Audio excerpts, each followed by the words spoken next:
dog. We back. What's up? I'm here. Okay, let's get started. Good to be back on the closing argument. Today is Friday, the 16th of July of February, and we are back on the closing argument. We had some technical difficulties, but we are back on track. But it's good to see you, Lofa. Good to see you, Henry. We are a lot to talk about. We've got to talk about the AU summit. The president's submission of the budget. He requested, the president is asking the legislature to approve. He asking for $41.3 million to cover government operations for the month of February. The president is asking for that amount because the budget is yet to be the budget that the WIA administration submitted was sent back to the executive branch because they said it should represent the priorities of President Boyka and now. So with that, since they've been prepared, he's asking for asking the legislature to grant about the authorization to avoid a government shutdown. To ask for $41.3 million he's asking for. The vice president is in Rabat, Morocco for a parliamentary summit. And also the issues about the president visit to Ghana is still lingering. People are still concerned about it. And so we'll be discussing these issues tonight and hope the other guys will join us so we can get it going. But Lofa, that's where we are right now. So maybe you can weigh in and Definitely great to be on here. Happy Friday to all of our committed followers, and viewers, audience, however you may want to term it. Great to be on here, and we appreciate you being a part of the conversation as often as you can.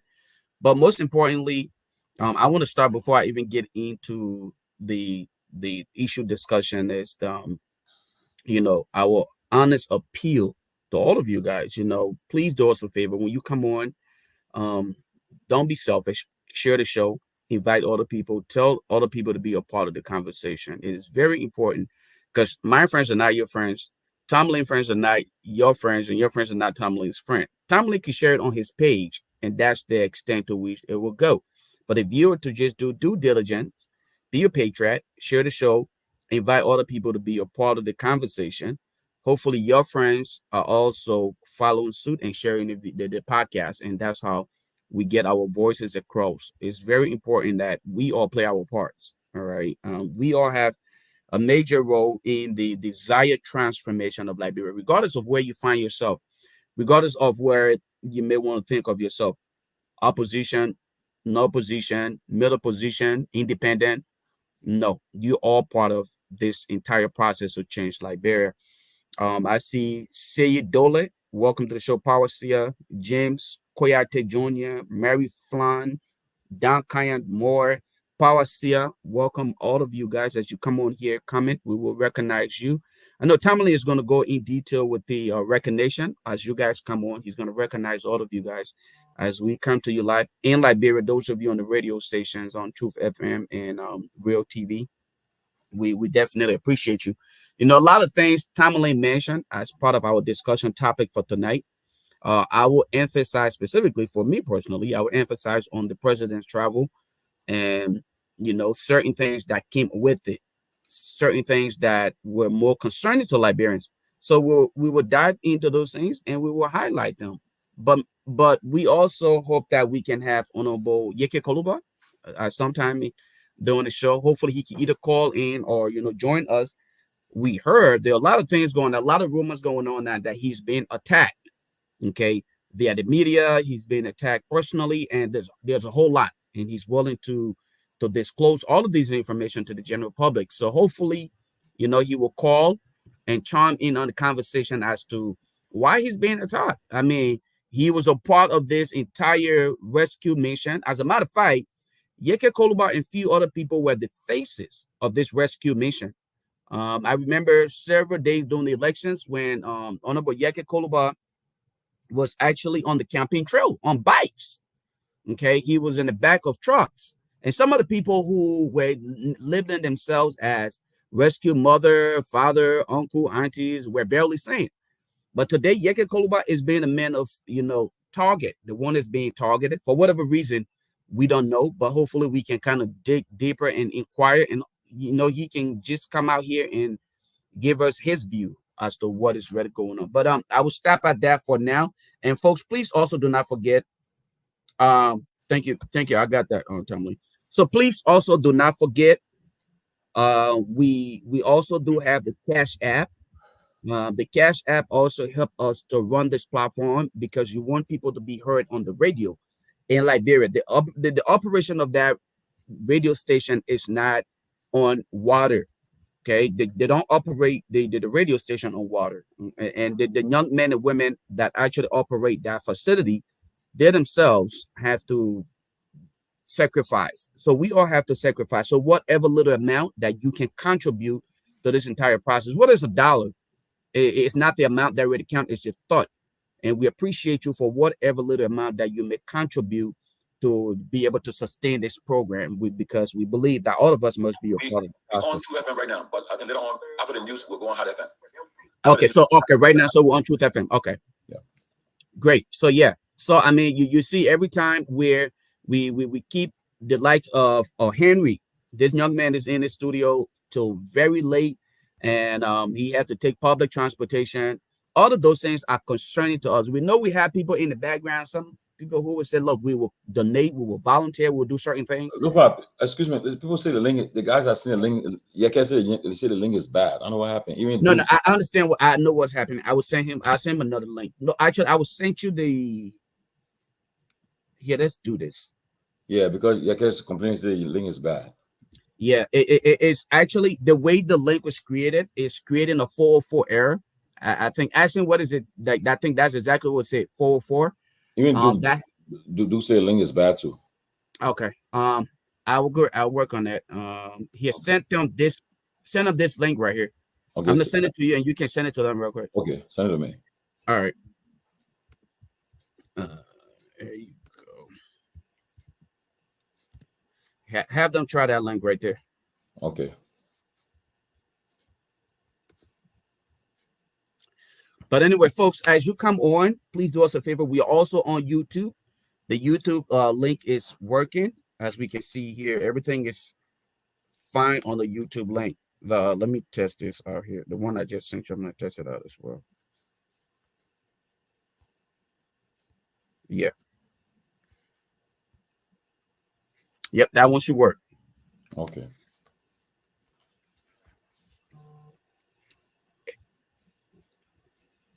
Henry.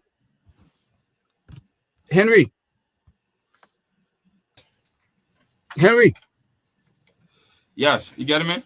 Now I'm getting you, bro. Somebody came in my box today. Some girl came in and said, she brought a baby to the crib. She told her to not come to the crib with your baby. I don't know what going on, Henry, but we're gonna have to talk about that off air. I hope we're not on the radio because I don't know.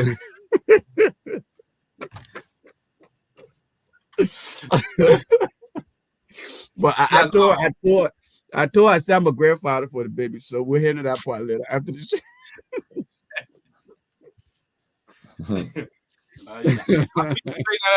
You say something very right, people. But no, but blame the person who called me though. The kid said, "Oh, your son Henry, we got a little boy." Hey, just I said, "Well, we'll talk about that after." Yes. Actually, Lofa, let me say greetings to you guys again. But actually, my heart is actually broken on today. What happened? Yes. Yes. Oh, thank you. My heart is actually broken. What that video, man? Put a video. The video. You got that video? Yes, right. I will try to place it before go to our end. One of the guys, Patrick Reset. That's he used to help Reset. Yeah, he passed away. Yeah, man. KMTV. When they were producing the show, but he used to be one of the producers and presenters of the closing argument. Was sad around 4 p.m. Liberia time. He's passed off. It's actually sad. And then here we met at the national headquarters of NEC when they were doing a pronouncement of the results. We met there and then we shook hands. The legs of Patrick Weeks, Ayasin Yiba, Josiah, all these guys we met there. Just on yesterday, he passed off. Yes, it's very, very sad. Yes. Sorry to hear that, man. Sorry to hear that. Wow. You know, may his soul rest in perfect peace. You know, like we would say. Wow, that's sad. Sad. Wow. Yes, today was the first family meeting. Okay. Today was the first family meeting at his home there in somewhere in the Telecom community after Red Hill Junction. Yes, in Telecom community where he used to be. Today was the first family meeting. But Tony knows him very well. Oh, okay. Yeah, I just got the link. You know, let's share. You know, well, let's share this link real quick. Let's play part of it just for memory. You know. Yeah, 47 seconds. Yeah. Let's play this 47 seconds video. Let me share it on here. Very young man though. Wow. Very young.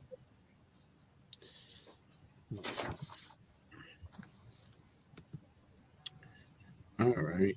That's it. You guys. Yes, there's the late Patrick Wissa. Yeah.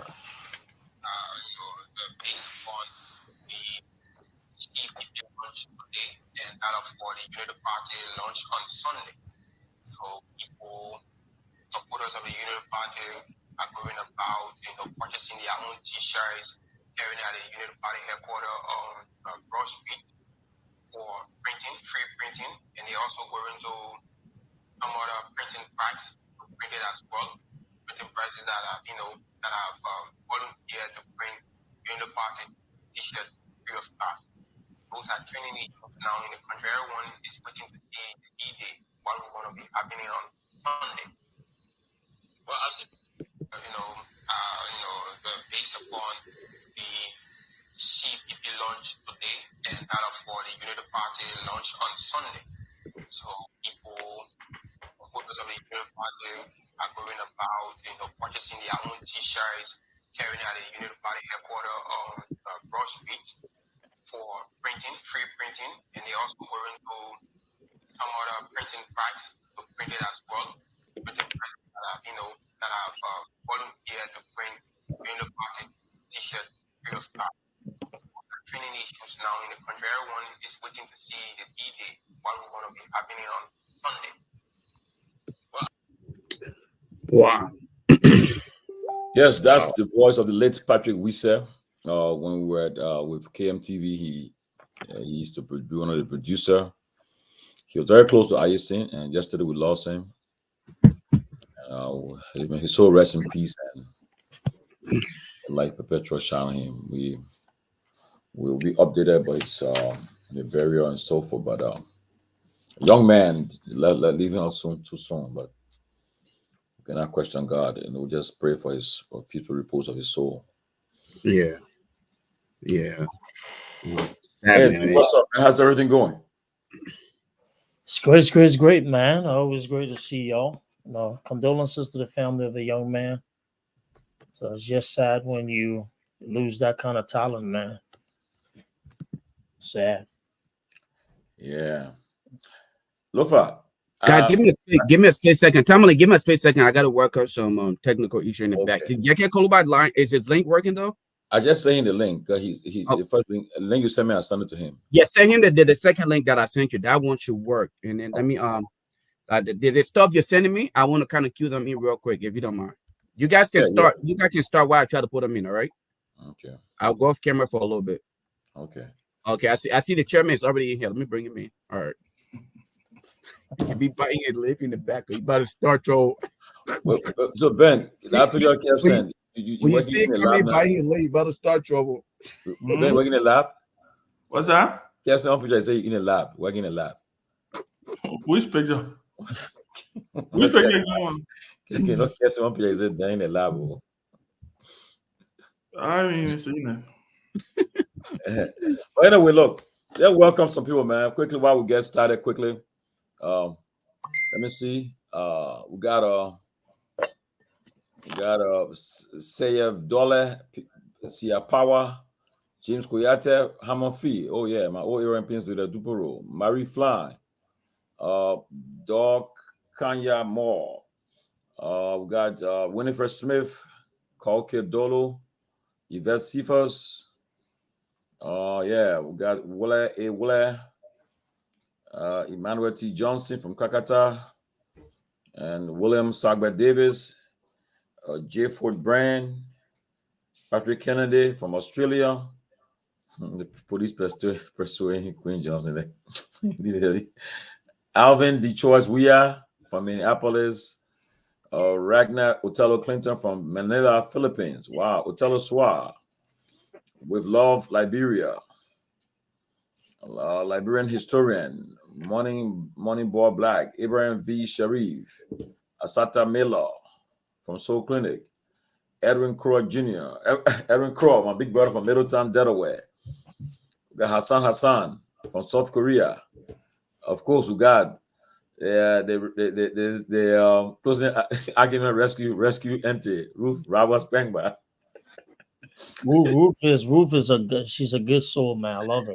Yeah, with Love LRB. Yes. We got okay. Look, guys, let's move on, man. Let's make some progress. Wanty Clark. Okay. Sheko Shek. Hassan. Okay, yeah, we got it. Okay, guys. My own auntie Elizabeth Bowen from Maryland. Guys, let's make it a good show, man. We started late because we had some technical difficulties, but I think we're back on track. Chairman, we got lots to talk about. We saw the budget. The president is asking for $41.3 million to avoid the government shutting down. He wrote the speaker. We also still getting mixed information about the president's trip to Ghana. Then we also, the AU summit is taking place in Ethiopia. Liberia is, I don't know, the foreign minister is there, but the president is not there. People are concerned. And the vice president is in Rabat, Morocco for a parliamentary conference.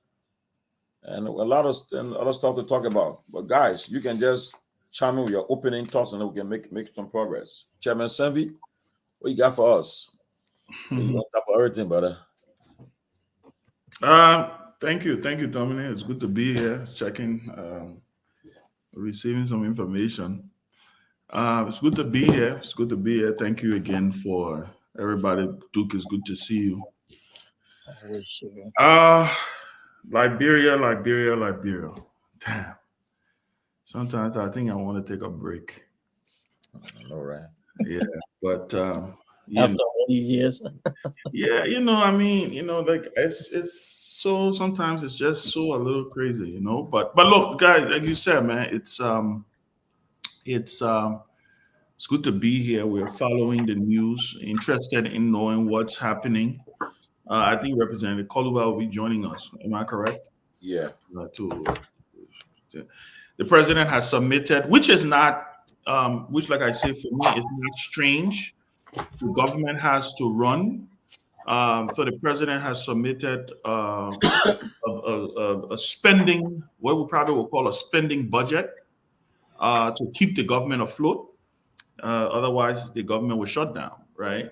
So he submitted, I think, to the speaker, which is the way it's supposed to be, $41 million. I'm interested in the line items. I think it was a little too vague with some of the things that they requested. $600,000 for stationaries. I think 2-point-something million for salaries. Who are they paying? The government wage bill is what? 30 million a month? Is that what it is? It's supposed to be. So why are they saying 2-point-something million for salaries? That's what I was interested in. Who are they going to be paying for that small amount? It just requires some clarity. I did watch the press secretary today because I was interested in knowing what she had to say. I thought her press conference was very light on substance.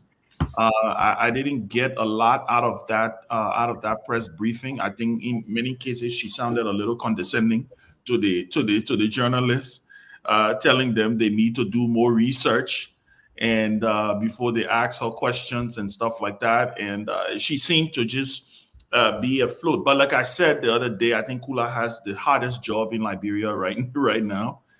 When you speaking for a new government, for a government that's still finding its footing, you will have a lot of challenges, in the beginning part. A couple of things that I know, the Senate had some confirmation hearings, from what I've been told. I think Senator Dillon and Senator Borchardt boycotted the hearing for the city mayor. Their contention is that the president should not be appointing city mayors. I don't know where that came from, but hey, I didn't see him. I'm going to reach out to Senator Dillon. I didn't see him boycott the one for Francis Yumelin, who is threatening to take away people's lives. But I will find out from Dillon what was his mindset in that boycott. But overall, the country is calm. We thank God for the country. I look forward to hearing from Representative Koluba and seeing what we have in store. And like you said, the AU summit, the foreign minister is representing the country. I thought even if the president was not going to make it to the AU summit, maybe someone of the level of the vice president should have been there. But having said that, the foreign minister, I think, is capable of representing the country. From what I understand, there is a council of ministers going on right now, where the foreign ministers are meeting. So let's wait and see what the outcome will be, and we'll take it from there. Yeah. Just before I bring people in, but I thought Dillon was saying that the Liberty Party took this city mayor issue to court. Yeah, but that was before. He said, but then the Supreme Court ruled that the president will appoint, and then, but I don't know why. Yeah, that's what I said. I don't understand why his argument was when Koji was appointed, he and Borchardt were not in the Senate, so their argument is they would have not attended or participated in that confirmation also. So they're relying on from what I've been told, they're relying on the issue of it being that the president, the Constitution calls for the mayors to be elected. But we all know that since Ellen Sirleaf, we haven't elected mayors. But again, hey. Peabody, come in, man. What's all the news you're hearing? I know Kev got some news from us from Ghana, but after that, but you can hear it. Great to see everybody. Great to see everybody. But look, what's on my mind is, which I don't want us to just throw down or overlook. I'm still interested in hearing, who did the president meet in Ghana? Did he meet the vice president of Ghana? Did he meet the president of Ghana? Why it diverted to a Zoom call? What all that story? I'm still interested, because those kind of lies are terrible. You saying that the president went to Ghana, he was going to meet the president of Ghana, his brother, and they were going to have mutual discussion. Then later on, you switch again. You say he met the vice president. Then later on, say he had a Zoom call with the vice president of Ghana. So you're saying that the president of Liberia traveled to Ghana just to do a Zoom call? He did not do a Zoom call here. He traveled all the way to Ghana to do a Zoom call with the vice president of Ghana. Why the story kept changing? Why all these lies? And you expect the Liberian people? This is a serious lie, and that it should not be overlooked.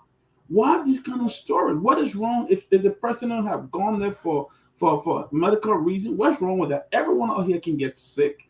Everyone out here can have a problem. But why would you come up with such a pathetical lie and saying that the president, he went to meet the president of Ghana, he didn't meet the president of Ghana, or he met with the president of the vice president of Ghana, then later on it turned out to be, you said, a Zoom call? Why all of it? The president went and came back. You said the president went on a commercial flight. It's not true. The president went on the Ghanaian military flight. So this is what I'm interested in. This is serious. I mean, this is how they're going to start running the country. So I even have concern over the budget that's been submitted now. If they can lie to you on a simple thing like that, it's terrible. That's my concern right now, Tony, because it seems that we're gonna be into a big lie in time to come. That's my concern right now. Okay, Evan, Lo-Fi, and then Duke and Kev. So, Tomlin, let me tell you, I want to emphasize on what Dr. Peabody just said about the lie from the executive mansion about the president's travel. Look, the little things that we take for granted are the ones that actually highlights the direction in which we plan to move Liberia. If they were listen to everything that Dr. Peabody just laid out. We spoke about this saying something about Monday. I think we spoke about it on Monday. Wednesday, we also highlighted a portion of it. And here we are again. It appears as though every day we uncover another portion of a lie.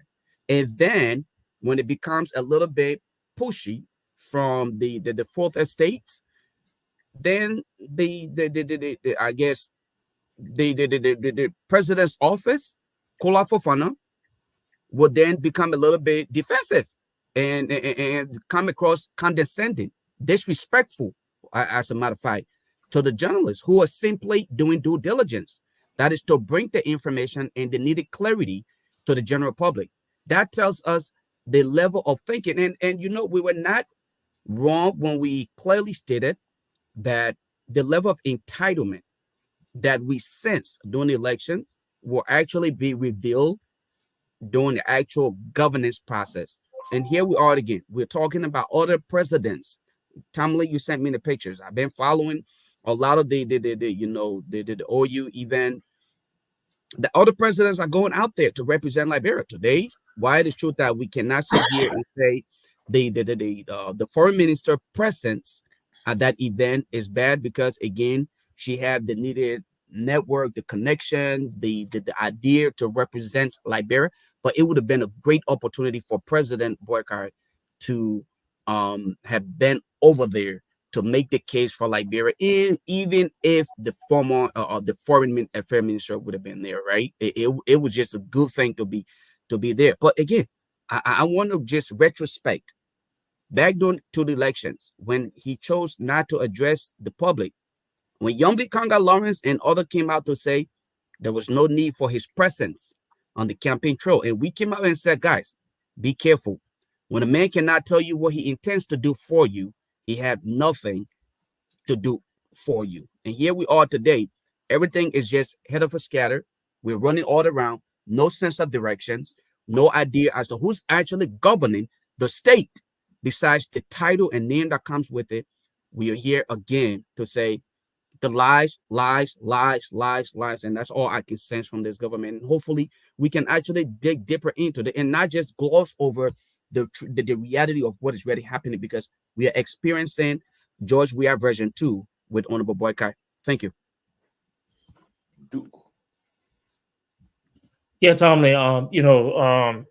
Man, LeBen says sometimes it gets tiring talking, right? But we just sign up for this. The first thing, government definitely needs money to run.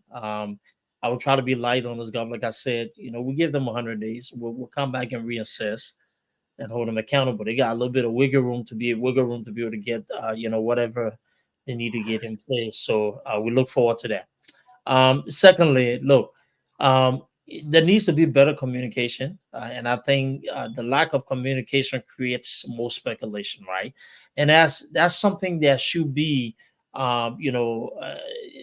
one of the focal points, when it comes to leadership, when it comes to governance, when it comes to the people and the president. The office of the president needs to do a better job at telling the people what they need to know. I don't think there needs to be any level of secrecy if it is unnecessary. Now, if there are reasons why certain things need to be filtered out, then well, that's okay. But there's something to look for. But overall, we're at the point wherein we will continue to see how the actions of the government will either help it 100 days from now. Those are the different things we'll be paying attention to. I wouldn't want to focus a lot on the whole budget thing. Like Ben said, I really want to see what is actually what's included in that 40+ million they're asking for. Now, if salary should be higher than what is being requested or included in the current budget that they're asking for, then it is only fair that we know exactly who's getting paid this amount, right? What areas are they only prioritizing those new appointments they've created, right? And not salaries that they've owed in the past. Those are things that we want to pay attention to. But overall, I will hope that they will provide more clarity going forward. And in terms of communication, they need to do a good job in improving that aspect of it. Kev, how much is the salary a month? It's 30 million, right? The government wage bill. It's between 29 to 35. 29 to 30, right? Yeah. That's what I thought. Okay, sorry. Yeah, that's what you go, right? You go. Yeah. So okay. So guys, we have Honorable Yeke Koluba. Quickly, I'm sorry, Kev Hassan. I'll bring you in shortly. We have Honorable Yeke Koluba who just joined us. So we'll bring him in. Kev, go ahead, just to acknowledge him real quick, and then we will get back to him. Yeah, let me say two things. The first thing is that the president trip, he went to Ghana. He said he met the president or vice president. We need pictures. Why? Been more than almost 48 hours now, nothing. When the Unity Party people, used to demand pictures. Some of us, like me personally, I produced pictures before. So we need pictures and on that, let them, Yeke will speak to that. And one of the things Duke was talking about, I think I sent you, Duke, the itemized on that for the 1 million. I want you to take notice of the date that the president wrote the letter. Honorable Yeke Koluba, take notice of the dates. The reason I say you should, at least tackle that date, they're requesting $100,000 for the inauguration. No, not inauguration. The Armed Forces Day. Yeah. Okay. Yeah. When is the Armed Forces Day? Armed Forces Day is the 11th, right? They wrote the letter on the 14th and requesting $100,000 for the Armed Forces Day that already passed.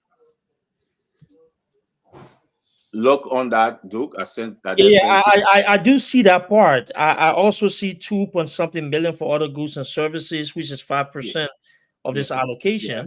Yeah. And I see 31.7 million, 77% of what? What is it being at first claims? I don't understand what consists. Yeah. So if you look in there, they have a lot of baptism name there. So you see what is the baptism name? Well, Anyway, Kev will get back to that. We'll get back to that. I'm sure Yeke will have something to say.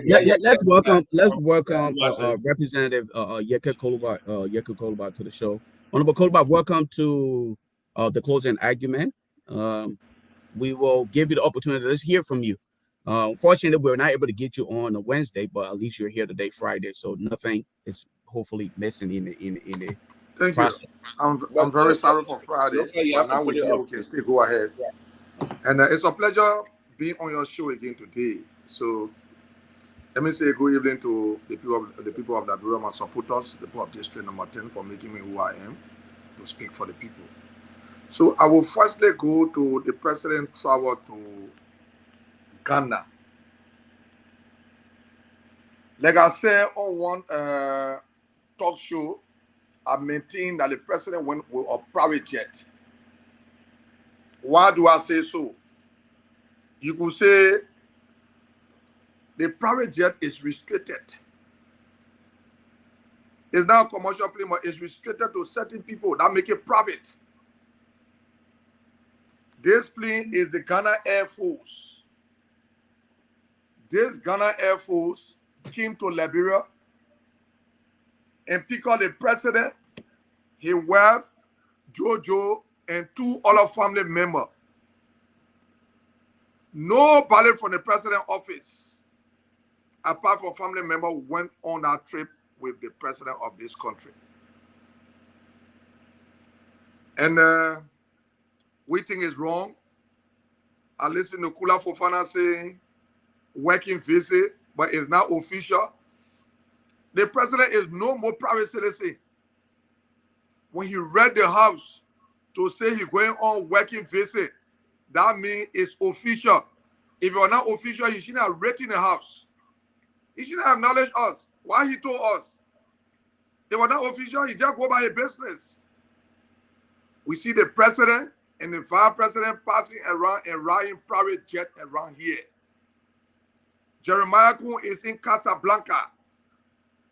The former president of Ghana plane that took him from here, the private jet, to Nigeria is the same private jet that took him to Casablanca. I challenge anybody to deny it. And have the flight number that took Joseph Boakai from here to go on his BMP in Ghana. He now went in the interest of the Liberian people. Joseph Boakai has become an embarrassment to this country, and we will not sit and allow it happen. We see Kula Fofana struggling to lie. Oh, it was not official, but it was working visit. What do you call official and working visit? Everywhere the president going, Kula Fofana, you're supposed to go with him. Or other people supposed to go in, let know the happenings. He's not using a personal money, he's using liberal resources to go around. So what did he go for? I hear the post saying the president talked to the vice president, lie. The president lied again. The president did not see the president of Ghana. He did not see the vice president of Ghana. Now take for example, I'm inviting Keith Hassan. I said please for Keith Hassan to come. While Keith Hassan on your way, I'm leaving the country. Why being? Why are people joking way? Joseph Boakai brought him to power to become an embarrassment or a liar to us. We will expose him. We will expose him. Joseph Boakai went to Cross D. He went to mortgage some of the Liberian property. He went to meet a Ghana billionaire. Let them prove me wrong. And I will call the flight, the name, the flight number, what hour Joseph Boakai pick up from Rawa Field. I will state it. I got everything that I will put up to the public. We did not come to this point for Joseph Boakai to become a liar. If Joseph Boakai think I will regret voting for him, he will regret me voting for him. Because we'll keep him to the fire. We'll keep a feet to the fire. He has become an embarrassment. It's into money. Jeremy, do you people know that Joseph Boakai and all his people are employing the family member in the government? Do you people know that? Prince Moy just employed his wife to LPRC. Prince Moy just employed his wife to LPRC. Well, what you mean? All the people for. What you mean? I think they were on the board, eh? But they didn't. I saw but they didn't announce it. I don't know why. Why did they announce it? Yeah, why was it? No, there are certain people that employ and not putting their name on the executive management website. Yeah, that's the criminal thing they're doing. Wow. That's what they are doing. On the board, so she's on the board, but it was not announced to the public. It was not announced. Even Jeremiah Kun, he called his son Yeke. Yeke. Look. The boy, the guy that ran against you, right? Yeah, yes. It's LPRC. Yes. What is his position? The youth chair not get job. Rawa Blessman not get job. All of them not get job. Patrick One not get job. The people are appointing the family member. Do the people of Nimakande as if Prince Johnson saying, oh, the Nimakande people are being like Prince Johnson, go and liaise with Jeremiah Kun. Jeremiah Kun appointing people like that Nimakande name. So they can be dividing the vote among you and Jeremiah Kun. So you're going to reconcile what you want. And you need to go back to Nimakande. Let the poor Nimakande get your people to employ. You don't sit there and employ your family people. Jeremiah Kun employ somebody that he work for living with. What kind of situation is this? Chairman Ben, the people go to the extent of employing people. that announcing people that the president has announced. Assistant minister, assistant commissioner of LRA have been announced. That position don't exist for the president to announce. Only the deputy commissioner, the two deputies, and the commissioner can be appointed by the president. People will start announcing tested drawer name. That's how embarrassing these people are. Joseph Boakai said he worked in government for 40 years. He worked on early for 12 years. Joseph Boakai did not learn nothing. Blama Dosa learned something more than Joseph Boakai. Is this what we brought the change for? Then people say, oh, doctor, it's too soon. You know, yeah, Joseph Boakai, you come from Lofakade, just leave him there, his time will finish. Before Joseph Boakai time finish, I will talk. I'm not giving Joseph Boakai no chance because he has become an embarrassment and a crook.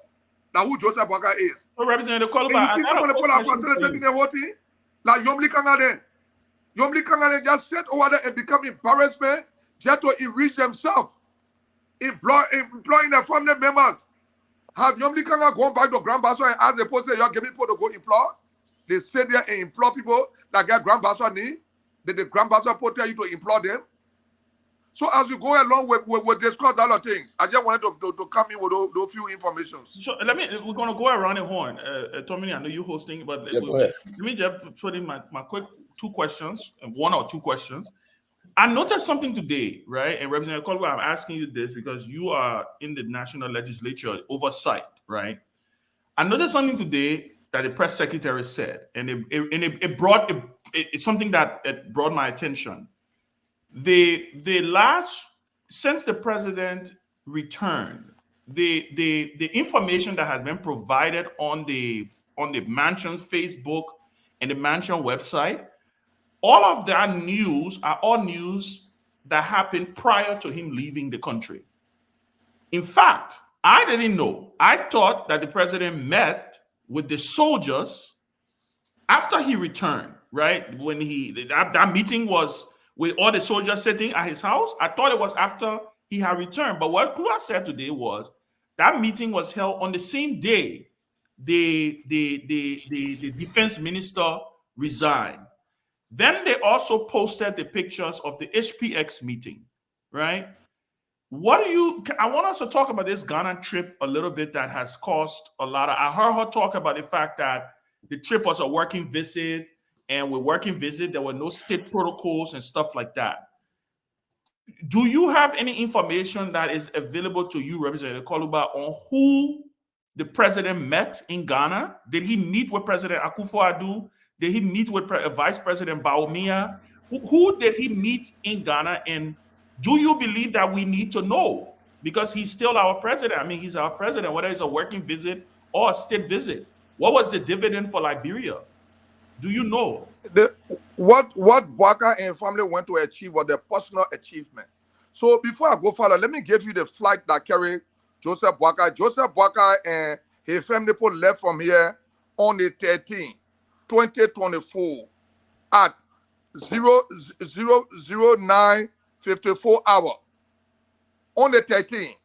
Then the flight that carried, it was Ghana, a special flight, Ghana Air Force, that carried Joseph Boakai. The flight number is number H.551.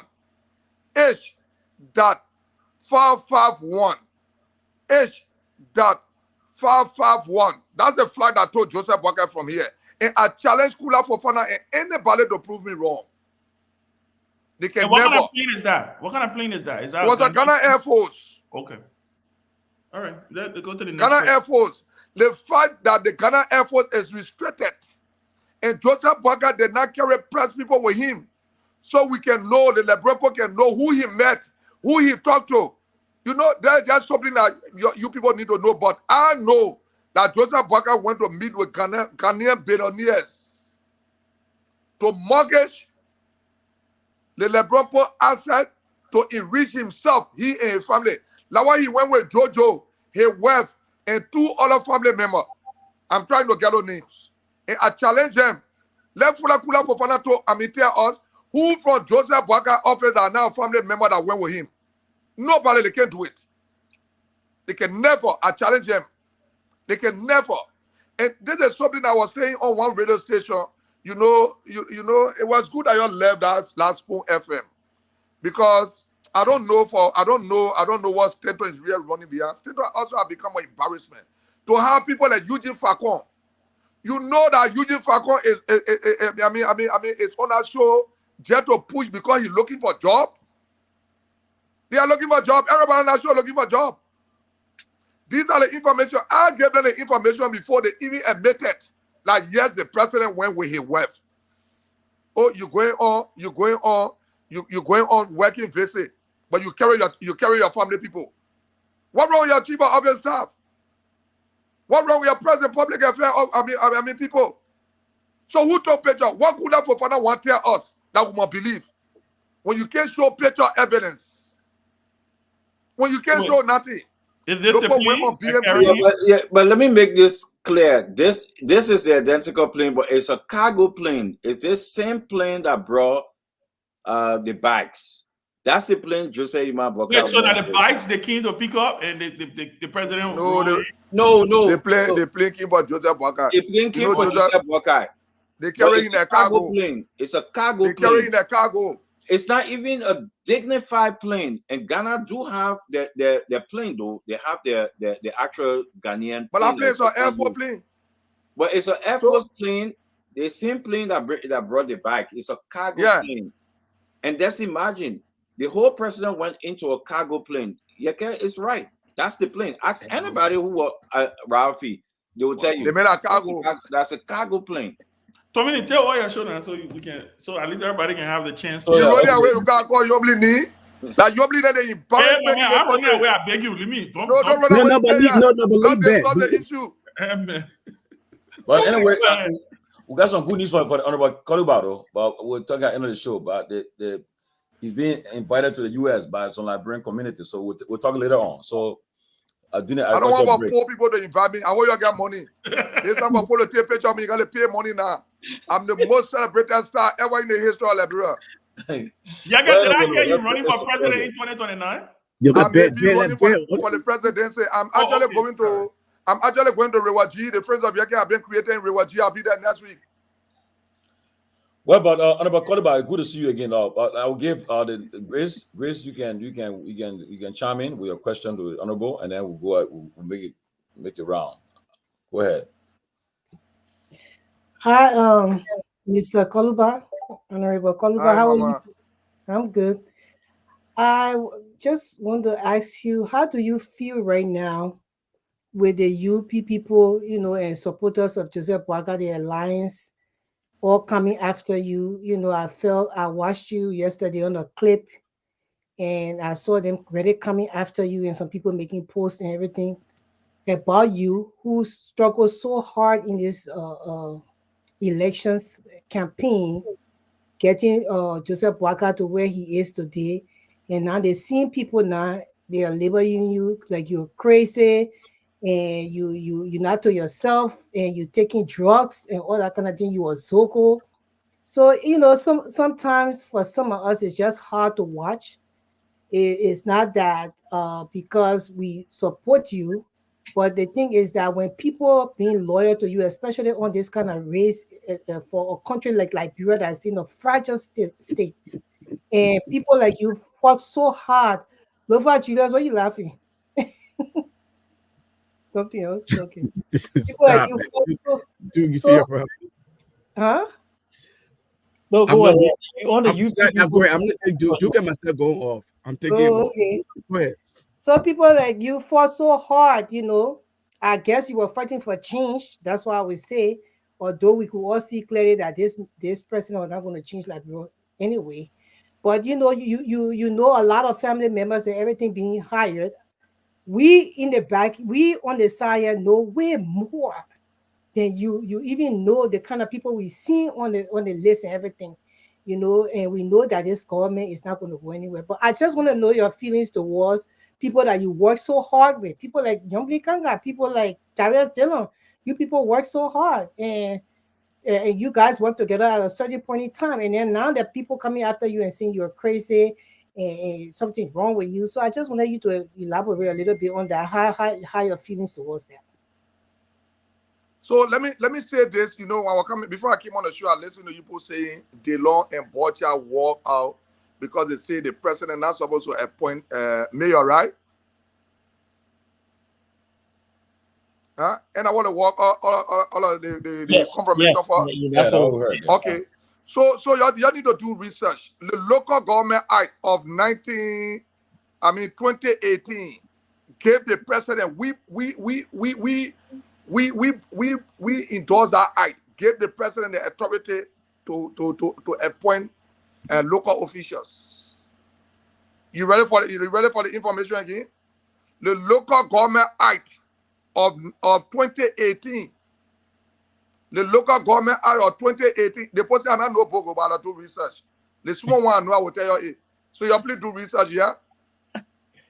And Yes. they want to look crazy, but the crazy man talking something they need to do research on. The local government act of 2018 gave the president the authority to appoint local government. So, you know, I listen to you very well, Mama. Look,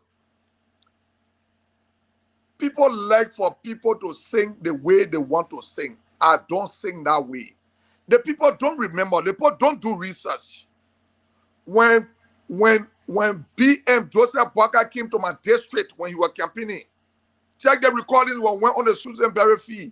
I told him, Mr. Boakai, if the people make you president, you don't do the right thing, I'll put you in one room and lock you up.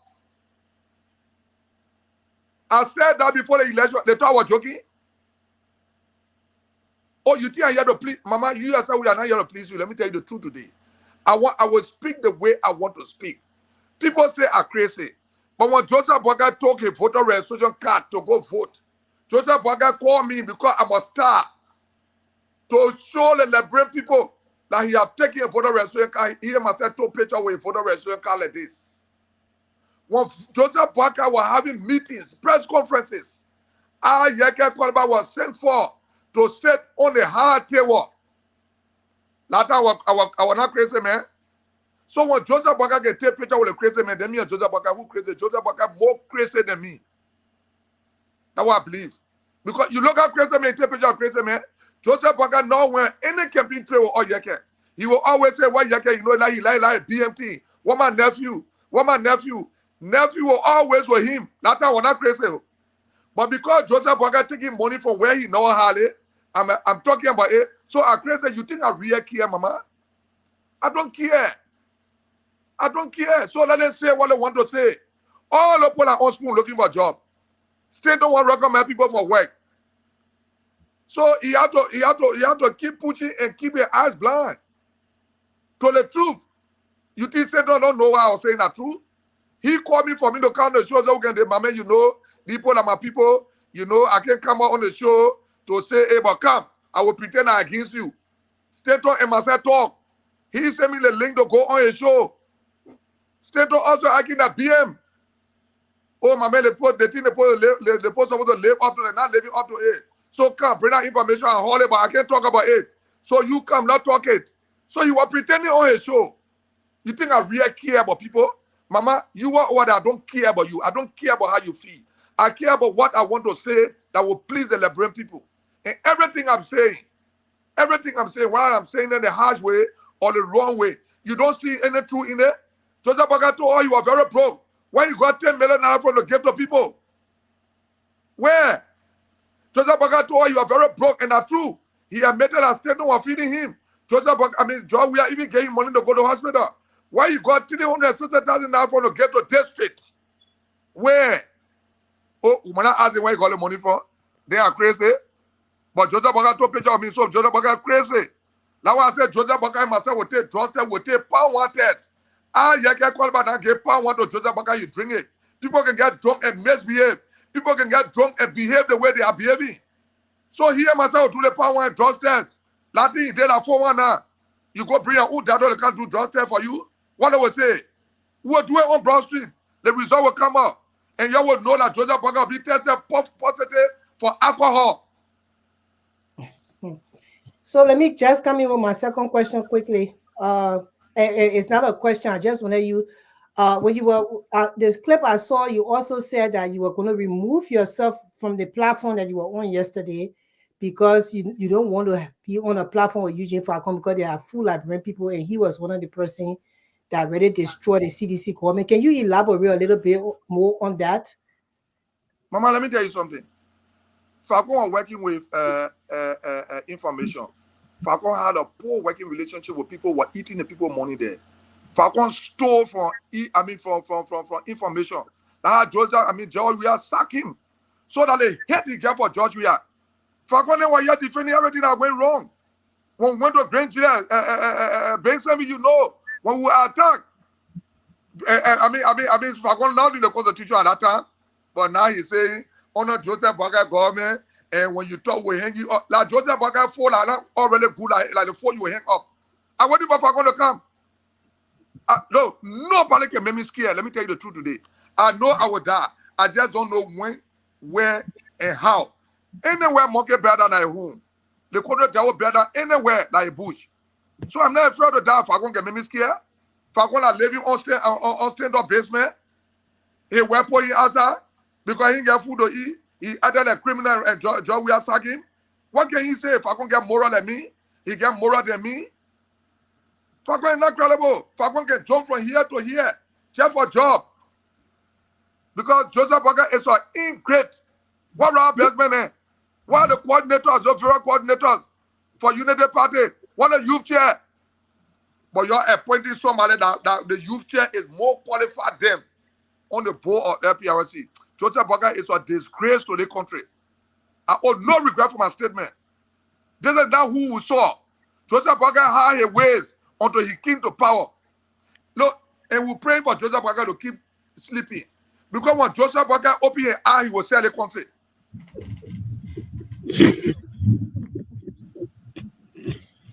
Lofa. Honorable Koluba, welcome to the show, Representative Yeke Koluba. Great to thank you, Joseph Boakai nephew. Thank you. That's your problem. We'll talk about that in the back. No problem. Anyway, before I get into my question, let me just read this out for you, Representative Koluba.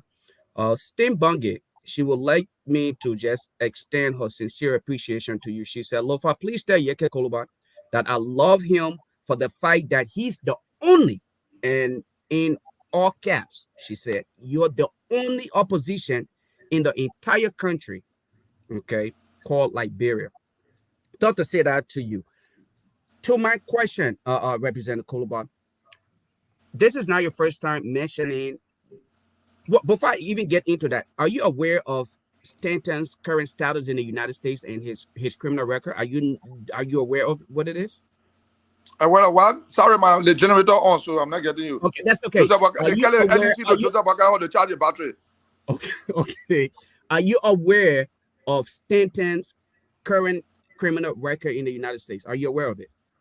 I'm aware. Okay. But you know that he's a let me go further to say more. But if Stanton stole and Stanton have been giving me things, then I mean I benefited from it. Okay. I don't distance myself from people that I benefited from. What I have benefited from Stanton, nobody in Liberia have benefited from it. But the truth must be the truth. Okay, great. And I'm glad you mentioned you appear to have you read my mind. You knew where I was going with this, and I'm glad you spoke to that. You also stated that, Stanton told you in the back that, you were invited on the show to expose what he could not speak to.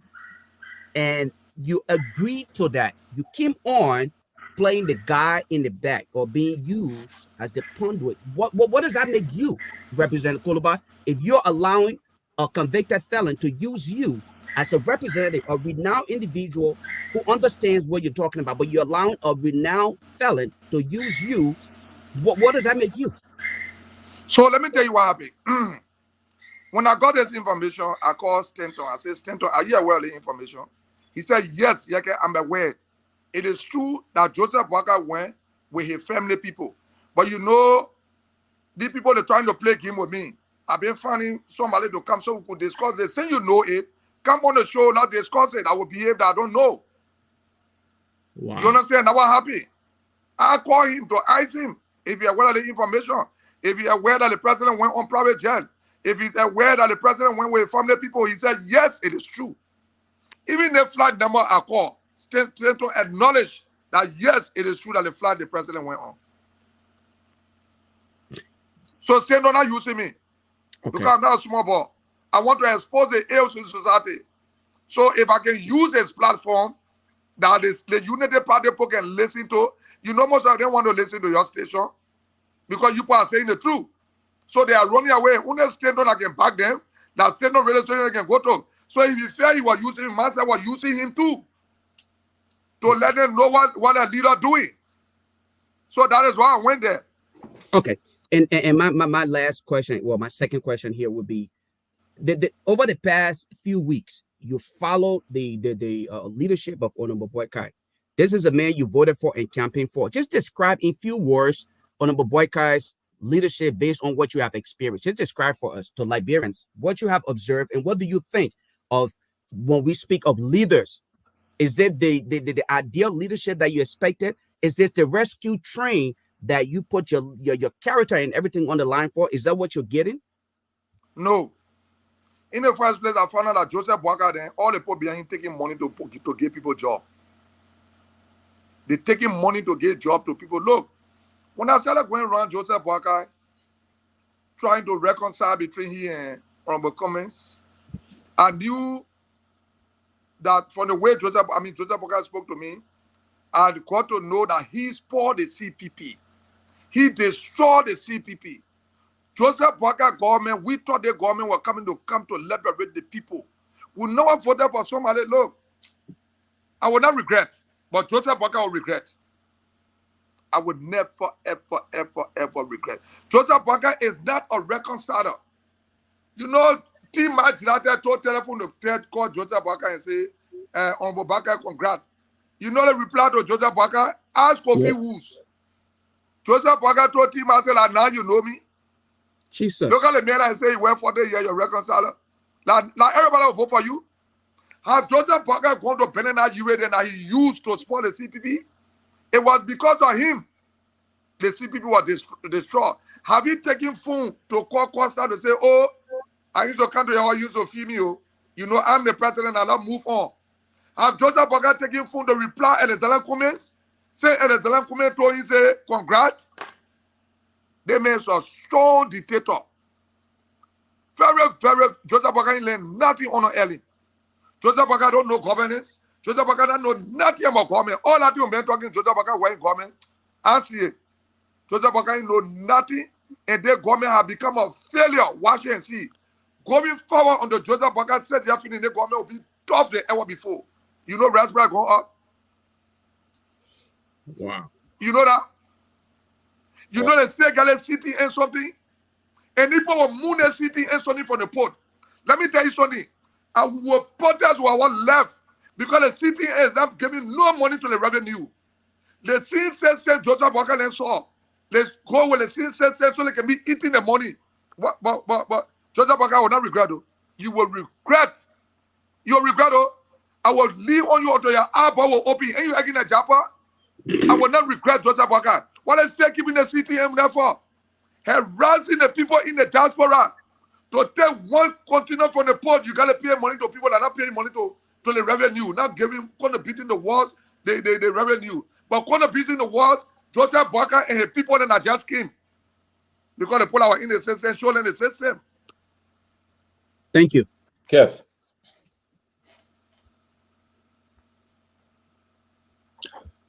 Honorable Kolba, again, let me ask you.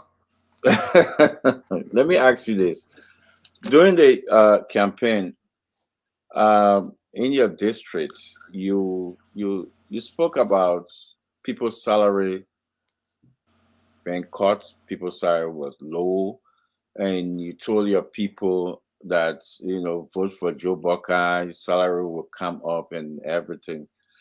And today they released a statement by the finance ministry, capping the president and everybody, saying that no salary increase freeze on hiring, with no transfer, nothing. I'm asking you this. That was the promise of the Joseph Walker and his team, that on day one they will increase salary, but now they're saying they're not going to increase salary. What say you? So, Lati Joseph Walker and talking and making fun because we make commitment to people on behalf of Joseph Walker.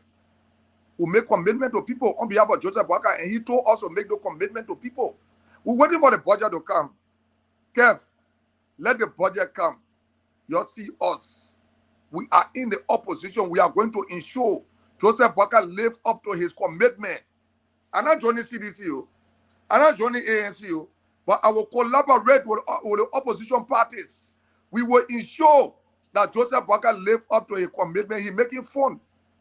Joseph Walker making fun. Let the budget come. Look, in fact, we are going to go the extra mile. Now only Kevin the say what salary back up. We will put money in the budget for our younger boys to go take loan from Housing Bank. With all interest. We will put money in the budget. Like we will have to buy 1,000 motorbikes for each county for motorcyclists every budget year. We will put money in the budget for our mothers that are doing all of the country business to take loan with all interest. Joseph Walker making fun. Joseph Walker say he will rescue. Their country will be rescued by Joseph Walker. Let him either he's sleeping. The real time will wake up. I'll be my black balloon caller. Wake you up with it. He will wake up. We got to carry the people's salary up. Our market women, those young boys, those pimp boys need to be empowered. That the commitment we made. So we're putting the budget. We're putting the budget. If the speaker want the horse to be in order like it's in order now, they must respect the Lebrimpo. That's the commitment Joseph Walker made. He will find the money. The money he went for in Ghana, later he will get some. Okay.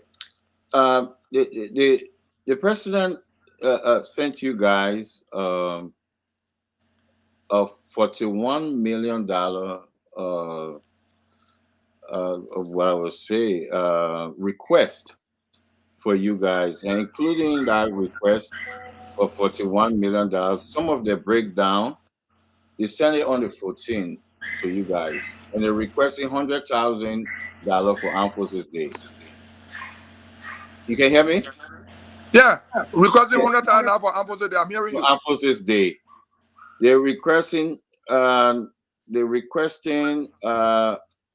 money again for I think 1.2 million for security operation, and they say in bracket non-wage expenditure,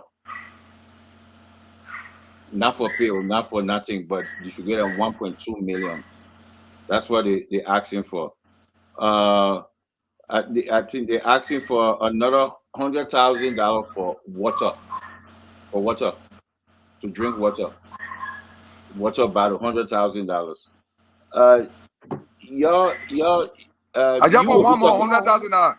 Yeah, you will be talking about their budget when it comes to you. Talk to the Liberian people. $100,000 for water. The request the president made when they brought out flying shit before us, we sent it to the committee. Let the committee do the due diligence and come up with a funding. Then we'll tell the Liberian people what we know. We see a lot of things that in that flying sheet that is not correct. But you know the horse work by committee. So we have sent it to the committee. Let the committee do their work. The committee will report to plenary. Then we'll make our input. So until then, I can't say nothing. But because all the things they put up for Armed Forces Day, Armed Forces Day program have passed. Yeah. So what do we need money for Armed Forces Day for? So send it going to the committee. Maybe the committee will take it out. Yeah, but the thought of it putting $100,000 on they send it to you on the 14th, because it's there on the 14th, and they put $100,000 there for Armed Forces Day, and the no Armed Forces Day already passed. They cancel it. But why you expect when you get print mode and stay behind Joseph Walker? Know how to put figures so they can run after the figures. So we send it to the committee room. Let the committee do the work. and they revert to us, then the plenary is the highest decision-making body of the House. We will make the decision, and we will be here. For the candidate, come in, please. Yeah, so thanks so much for being on the show again, Representative Kolobat. Always a pleasure to interact with you. So let me just start with a quick question. Early on, after our sister Grace asked you a question, you made a statement that you were representing the Liberian people. You didn't care much about what Grace was saying. You did make that statement, right? I didn't hear you. So when Grace asked her question earlier, you made the statement that you were there to work for the Liberian people. You didn't care in terms of what Grace said or how she felt because you were there to work for the Liberian people. No. What I'm saying, I'm not speaking to her in particular. Sorry if you feel I'm speaking to her. I'm speaking in general. You understand? I'm very sorry if you feel offended. No, I don't feel offended. I was just trying to understand. I'm saying it to her. I was just trying to understand because she's Liberian. What I'm saying here is that when you want to be truthful, in Liberia, we don't let truthful people. During George Weah time, everything I was saying was true. But now, everything I say is not true. So when you want to say something, don't look in people's face. Say what you want to say that is right, and leave the judgment for the people that are supposed to judge. That's what I was saying. So let me ask you this. The Liberian people trusted your judgment when you told them to support President Boycott. They trusted your judgment. But now you're saying that President Boycott is a disgrace, his administration has failed. Should the Liberian people trust your judgment right now? How do we know that your judgment telling them to support Boycott? But that is what I'm saying. Yeah, how do we know that your judgment isn't flawed right now when you're telling them not to support Boycott? How do we know that, which judgment to go by? That's what I'm trying to understand. That is why I don't want for time to go far and start talking. And that is why I'm speaking and making reference. Like I said, Joseph Boycott told all he know how money. Where the $10 million came from? That deception. Joseph Boycott told all he know how money. Where the $360,000 came from? To give to partisans. According to him, was for district. You can't be giving money to district. The district commissioner is not aware. The district representative is not aware. But your coordinators and your party chairman are the one receiving the money. So you do it like your personal money. So where did you get the money from? And I'm seeing all of these things that I didn't see before. So before I be held liable, let me come and tell people because of these reasons, because of what I'm seeing, Joseph Boycott is not credible. But nobody can see in the future. So right now, you don't even know what's going to come next year or the year after that. Should we trust I can see the future. But should we trust your judgment right now that what you're saying is truthful? So your judgment right now is correct, and your judgment before you supported Boycott is wrong. Because I didn't see that attitude in him. I see. You are corny old man. I didn't see that attitude in him. And he just exposed himself to sit there and appointing positions, appointing people to positions that don't exist. There's a man that said he worked for 40 years, taking copper crude from Johnson Ministry and carrying it to Lewa. You know, Lewa is more grave than Johnson Ministry. Lewa is where you talk about the people's salary, how Liberian people have been treated by aliens, by business people. Then you care a man there that you say you can make Johnson Minister. I prefer him being Johnson Minister than to go to Labour. Okay, that's it. My two questions for now. Honorable, it's good to see you here again. The people of Lofa will say follow. It's always good to interact with you. And I would agree that you've been a really strong voice of reasoning about the politics. You've actually stood on the issues, and I must commend you for that as well. And so I'd like to, the first and foremost start my question with this. The last time you were here, you spoke passionately about your attempt to submit a bill for the War and Economic Crimes Court. It is something that for a while, including last year, I remember an interview with you.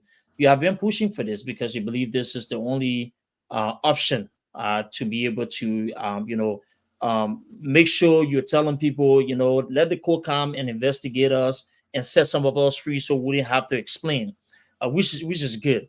2 days ago, we had Chairman Bellity on our show, and we asked him about this bill and if he will support it.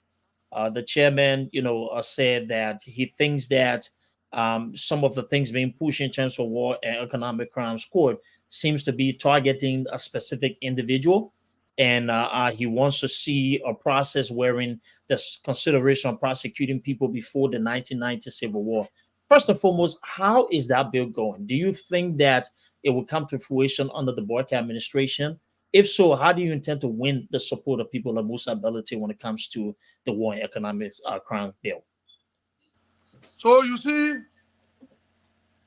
when you're speaking with, you talk about Chairman Bellotti, right? Yes, sir. You know, it's hard to say. The bill will come. We will push it. We will push it. We're working on it. I wrote a communication for us to bring the communication back on the floor. Talk about discharge petition. You understand? And they said they can't get hold of it, so I should do it in a bill form. And that is what I'm trying to do. You understand what I'm saying? Look, when people are speaking from certain corner, you need to understand the corner they speak from, and we have to be very careful with the way they speak. Chairman Bellotti that I voted for, that I respect, and Prince Johnson from Nimba County. So you have to be very careful with the way he speaks. Okay. We are all politicians. You have to be very careful with the way you speak. But if I were from Nimba County, I would not be careful. I will speak the way I want to speak. Because I don't care what you do. If you're supposed to be representative, you will be. If you're supposed to be senator, you will be. But you know, they got certain contests in their country. Now people feel that if you don't, Ben Sambi is from, Ben Sambi, what country you come from, sir? You never get county. Ben Sambi is from Grand Bassa. And Ben Sambi is the godfather of Grand Bassa. So, Kevin Sam will be very careful how he speak on issues that come from Grand Bassa before Ben Sambi get versed with him and don't give him support for him to win. If I were there, forget it. I don't believe in individuals. I don't believe in political party. I will say it the way I see it. That's what the people respect me for. But everybody can do the thing they want, the way they want to do. I respect the chairman. I think the chairman spoke like a politician and want to respect. But after a war, I say, Mokam, while the chairman saying something inside that targeting people, I say after a war, are there some things that people say were not right? I want to exonerate myself. Letting example Prince Johnson alone. I don't care what Prince Johnson do. If the war and economic crime was supposed to come, it will come. So they shouldn't be using it to say, oh, Prince Johnson, yeah, and you don't want to vote for her, we will do that one for you, we will bring the war crime code, Prince Johnson, you'll be on the thing and you'll be making yourself scared until you die. Let them one snake come. Who is supposed to boy so he can boy? Don't come and talk that politician when it comes to the war and economic crime code. Sorry, I'm not referring to Musa Bellotti, I'm a chairman. No, absolutely. And thanks for that response, by the way. That's what I was seeking to clarify. Now, my final question here in this round, when you started, you hinted that you might be looking at, contesting in 2029. That's pretty interesting. You've also have some problems as of lately with people that you supported in the past. We now see your stance against the former vice president, now president, and what you believe his actions does not align with what you saw initially when you supported him. But another person that I want to ask you about, and we noticed yesterday there was a situation at the Temple of Justice, the Justice Ministry, when there was scores of supporters, but I didn't see your presence, and there's a lot of noise about your lack of support for this individual who supported you in the past. And it almost seemed like a bad blood. Now you're talking about 2029. That individual is also talking about 2029. And it seems like there's going to be, something to reckon with in the future. What does your relationship with Prophet Key looks like? And do you support the justice system, especially, individuals who used the court to hold him accountable for some of the reckless comments that he has made on his platform against Liberian women? Prophet Key and myself have never been allied before. When I want to push my message that Joseph Boakai said, he will sleep with the devil to become president. If I want to sleep, if I want to push my agenda, to push my message through, if the people will listen to Prophet Key show, I will go on Prophet Key show for my message to go through. Prophet Key and myself, we are not allied. We have never been allied. He and myself got no differences. He and myself are not Allah, and we cannot be Allah. I use platform to let my message go through. So if I will have to come here for my message to go through, and Ben Sabi is not a good character, or Kev Hassan is not a good character, but I can use, sorry Ben, I'm just making reference. I'm very sorry.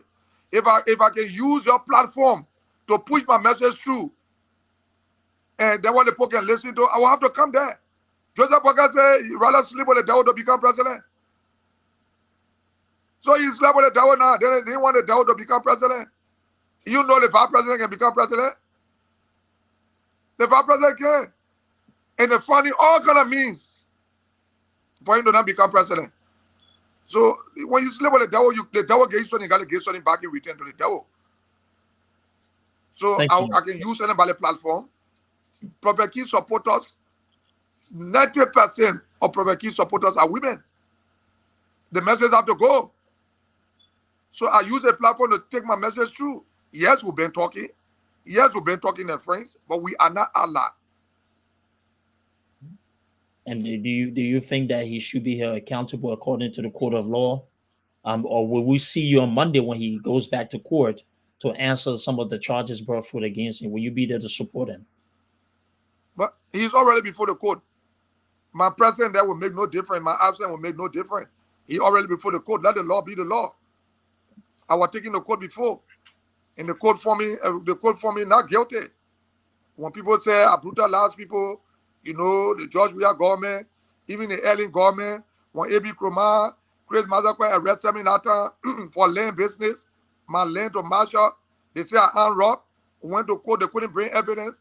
Only to find out they told the judge that I bought 40,000 black. The judge said that the armed robbery case and now I was released. So the law should be the law. I'm the only person that's not getting justice. Say my case went up to the Supreme Court. The Supreme Court has become a political place. All the associate judges say to the house they should pay me. But say my case went before the Chief Justice, she are taking the court to be a political place and don't want my salary to be paid. You know, suppressing me and my family. Nobody will do that to her. And it's wrong. She should take the stand and know I'm a citizen of this country.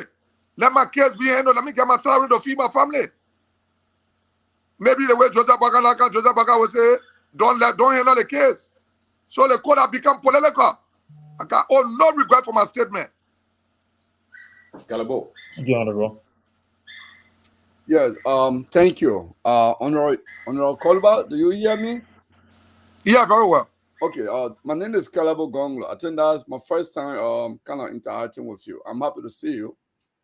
Look, I just want you to please kind of clarify it again, maybe explain a little more on your salary issue. The salary issue, is it that you have not been paid for the past 6 years you've been working? Is that the case? No, I've not been paid for, I think 2 months.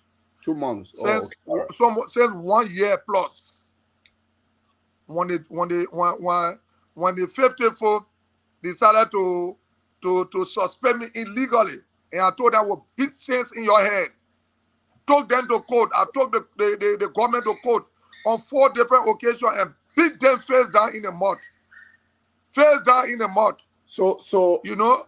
So they've not paid you for 2 months or 1 year? Yeah, the Supreme Court holding my salary hostage, as well as the Chief Justice. All right. That's what my case is. All right. So since 1 year plus. Oh, okay. Okay. So the salary in question is actually 2 months, but the case has lasted 1 year. Yeah, I lasted for 1 year plus. Okay. All right. Now, thank you. I get it clear. So here is my question. This was a side issue because you brought it up. But my question is, you spoke more about apparent violation of the law by President Boakai, appointing people in positions that the president does not have authority to appoint people to. And you are a lawmaker.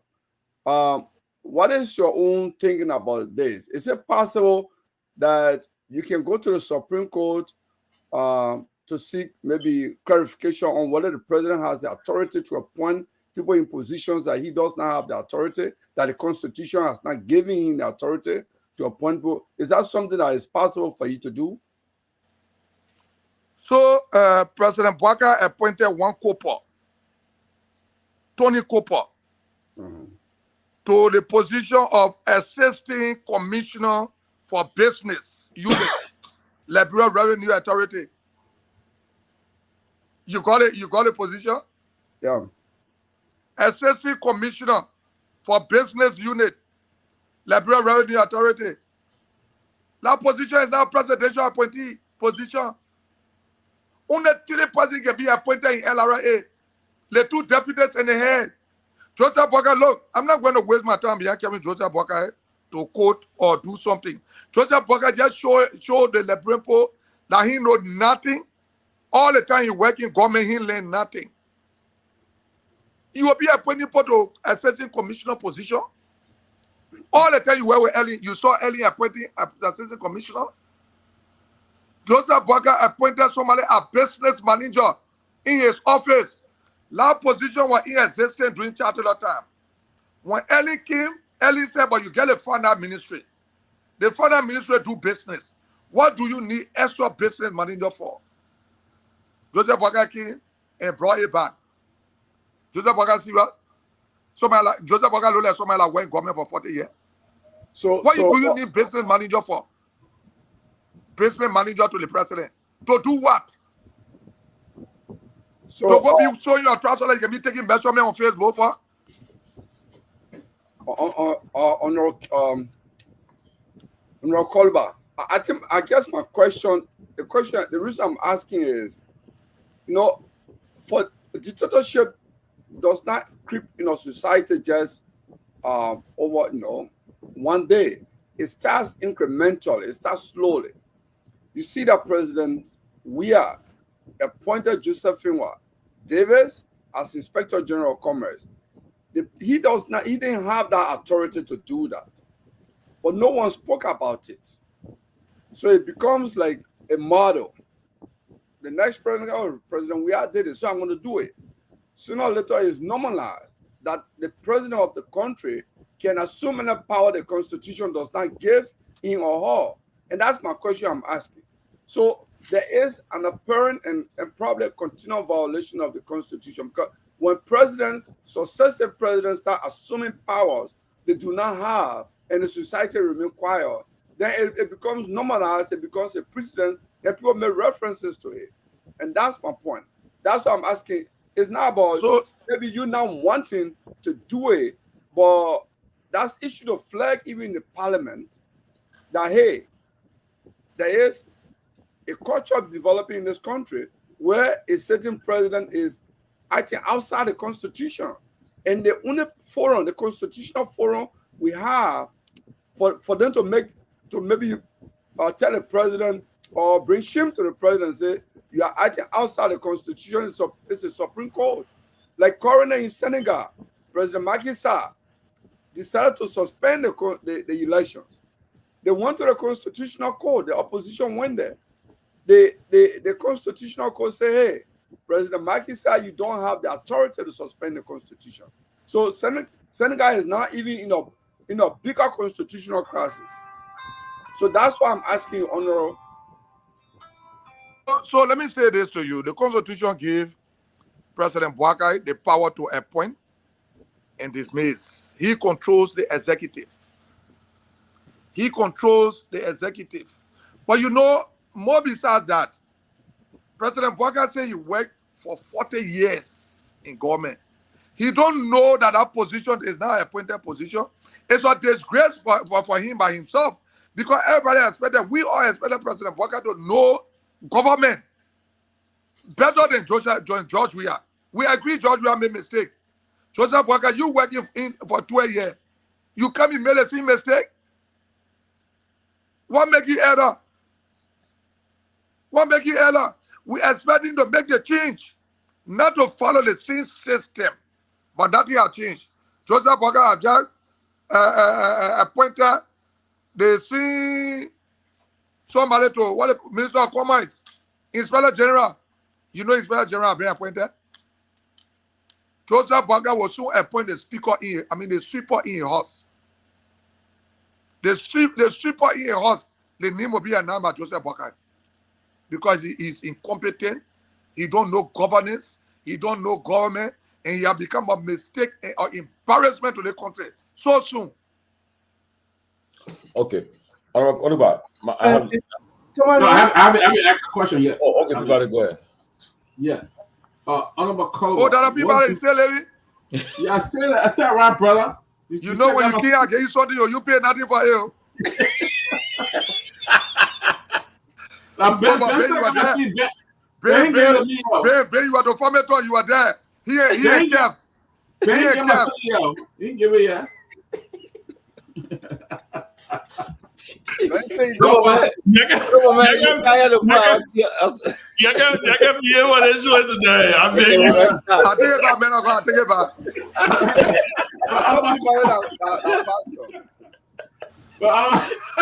Oh my God. Let me ask you, the African leaders are gathering in Addis Ababa. They are there for the AU summit. It looked very disgraceful on our part. Our president could fly to Ghana to have a Zoom talk with the vice president, but he could not fly to Addis Ababa to be there for the AU summit. He couldn't even send our vice president. It would have been a good thing to send the vice president, at least at the highest level, to represent him. Why is it that the president is not traveling? Why he's not going to the AU summit? What's wrong? I mean, talk to me about it, Honorable Koluba. Talk to me. Why is the president not going there? All the African leaders are going. You were just in Ghana for 2 days, but he can't go to Ethiopia. Joseph Boakai. Oh yeah. Yeah, don't tell it. Okay, he's back. So you hear me? I can hear you. Can hear you. Joseph Boakai is incapacitated. It's not an acid Jackson. And you don't want to agree that he's incapacitated, so Jeremiah Kun can take over. Joseph Boakai cannot spend 3 days all of Liberia in any African country besides America. Let me tell you today, Joseph Boakai is incapacitated. The reason why the Armed Forces Day program was canceled because Joseph Boakai cannot walk to inspect the guard. They say they want to put him in wheelchair. It's not possible for him to be pushing wheelchair to inspect the guard. That was that national holiday was canceled. It was not about the women that were in the street. Because the whole thing, according to my soul, was stage managed. So it was not about the women that are in the street. Joseph Boakai is incapacitated. Well, it seemed like Honorable Koluba, we are running into a problem because, yeah, it's another bold-faced lie that was told by Kula Fofana that the president went to Ghana to meet the president of Ghana. He did not meet the president of Ghana. He met the vice president of Ghana. Then it changed again. They had a Zoom talk and all of that. Don't you think, Honorable Koluba, you need to be citing people from that from the executive to come up there and talk about some of these bullshit lies, because these are terrible lies for the people, the leaders, to be telling us. I mean, this terrible lies. You know, some people, they say, oh, you can't tell the old man say he lie, but when the old man lie, you gotta tell the old man say he lie. Everybody behind Joseph Boakai have become liars. Even Kula Fofana, the people who were high esteem, lying that she couldn't even correct the lies. She can't even correct the lies. You didn't go. How you might not know that Joseph Boakai met the vice president? I am saying that Joseph Boakai did not go to see the president. They checked him because the government had a billionaire like Joseph Boakai needed to talk to and get his court and come back. That's why Mali proved me wrong. I challenge Kula Fofana to prove me wrong. To bring one picture that Joseph Boakai took with the vice president, or one video that they were chatting. Joseph Boakai gave me talk. You now hear when the radio battery low high, they'll be talking there, the speaker coming for craw, craw, craw, craw, craw, craw, craw, craw, craw. Joseph Boakai gave talk. Who you were talking to? The man is incapacitated. So everything I will say right now is so lie. No, going forward until Joseph Boakai can leave the stage. Anything they put in the government tell you that lie. You not believe it? Now watch the process and see. Why it's sad though, because you have a president now. The executive management is putting up pictures just to kind of confuse people or confuse the Liberian people, putting all kind of old picture. Oh, he was doing this, he was doing that. I mean, that is sad. If the president is not well, he's not well. Why can't they come up and say Oliver Koloba? Joseph Boakai well. When I went to tell Joseph Boakai, say, Papi, leave the stage and leave the young people. Suppose somebody, Joseph Boakai was joking at 140-year-old boy to show me that he still gets straight. Joseph Boakai will run the country. You watch and see. Joseph Boakai will run the country. The next August, Armed Forces Day are coming, Joseph Boakai will walk. He will walk. When I met Joseph Boakai, he told me say he was 40-year-old. And that time was 53. So I was older than Joseph Boakai 13 years. Well, I'm done. That's all. That's all. Let me. But are you? I mean, okay. I'm the one now. Right, being asked first. Let me say. About people. You since the inception of this government, you've been very, very vocal. Now the question is, we have 6 years to go. So what's the way forward? What's going to happen? What should we expect to happen in the next? I mean, because apparently if things doesn't change, what happens? What will be this approach, the step you would take? Will you take it to the lawmakers, your colleagues in the legislature? What happened? What will happen? What should we expect? So the next thing I come in to push is I'm writing a communication because the Constitution say, Article 63 of the Constitution say, you need to check it. You know, I didn't go to school, so sometimes I will lie. You please correct me. Article 63 of the Constitution say, when we take over in the first 1 year, we must be able to define incapacitation. So I come in to write so we can define how can somebody be incapacitated. And if Joseph Boakai fit within our definition, we will put it on him, have to resign as president. We're not going to leave him to drag the country the way he's dragging it. And if anybody think they think that 2 more business will also, I will soon slow down. They must ask former President Dr. George Weah. We're going 6 years until Joseph Boakai can change his attitude and stop lying to the Liberian people. We're going 6 years. And look, we'll reach a certain place. I will use words that I didn't use on President Dr. George Weah. As soon as the post start to attack my person, I will go quarter with Joseph Boakai. I hope we don't reach that point. We hope not.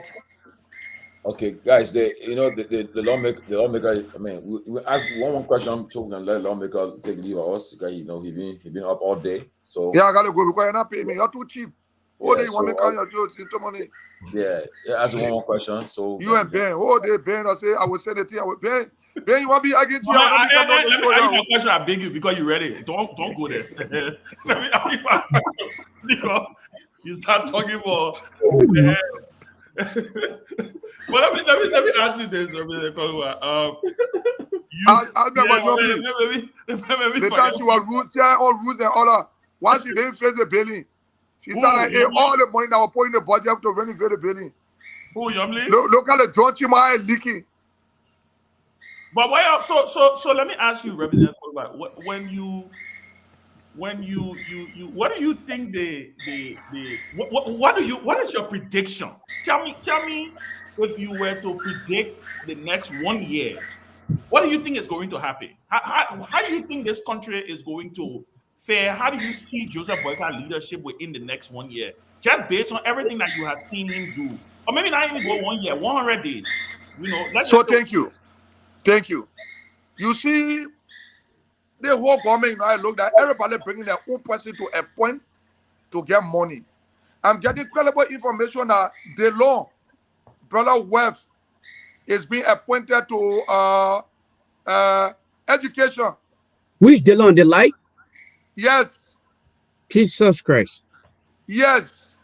I'm getting credible information that DeLong, Brother Webb, like what my source is telling me that Webb will fire soon. Look, if I can Webb is being appointed. So everybody bringing their family to a point. If So I how can- can you run a government that Joseph Boakai is not in charge of? Jeremiah bringing it on the people. Bringing someone and not even get degree, they're leaving the youth chair up. They're leaving Ralph Bestman up. They're leaving no coordinators up. Bringing their family member and putting them on LPRC board. Putting them to place the prim way, bringing it on the woman. Putting them to, look, coming, me, I want to talk about 1 year. 100 days too small. When you talk about 100 days probably fail already. Going 1 year, going, we will not expect nothing on the Joseph Boakai government because he not know what happening. He will say he want competent people. The board Jeremiah who appointed, he competent.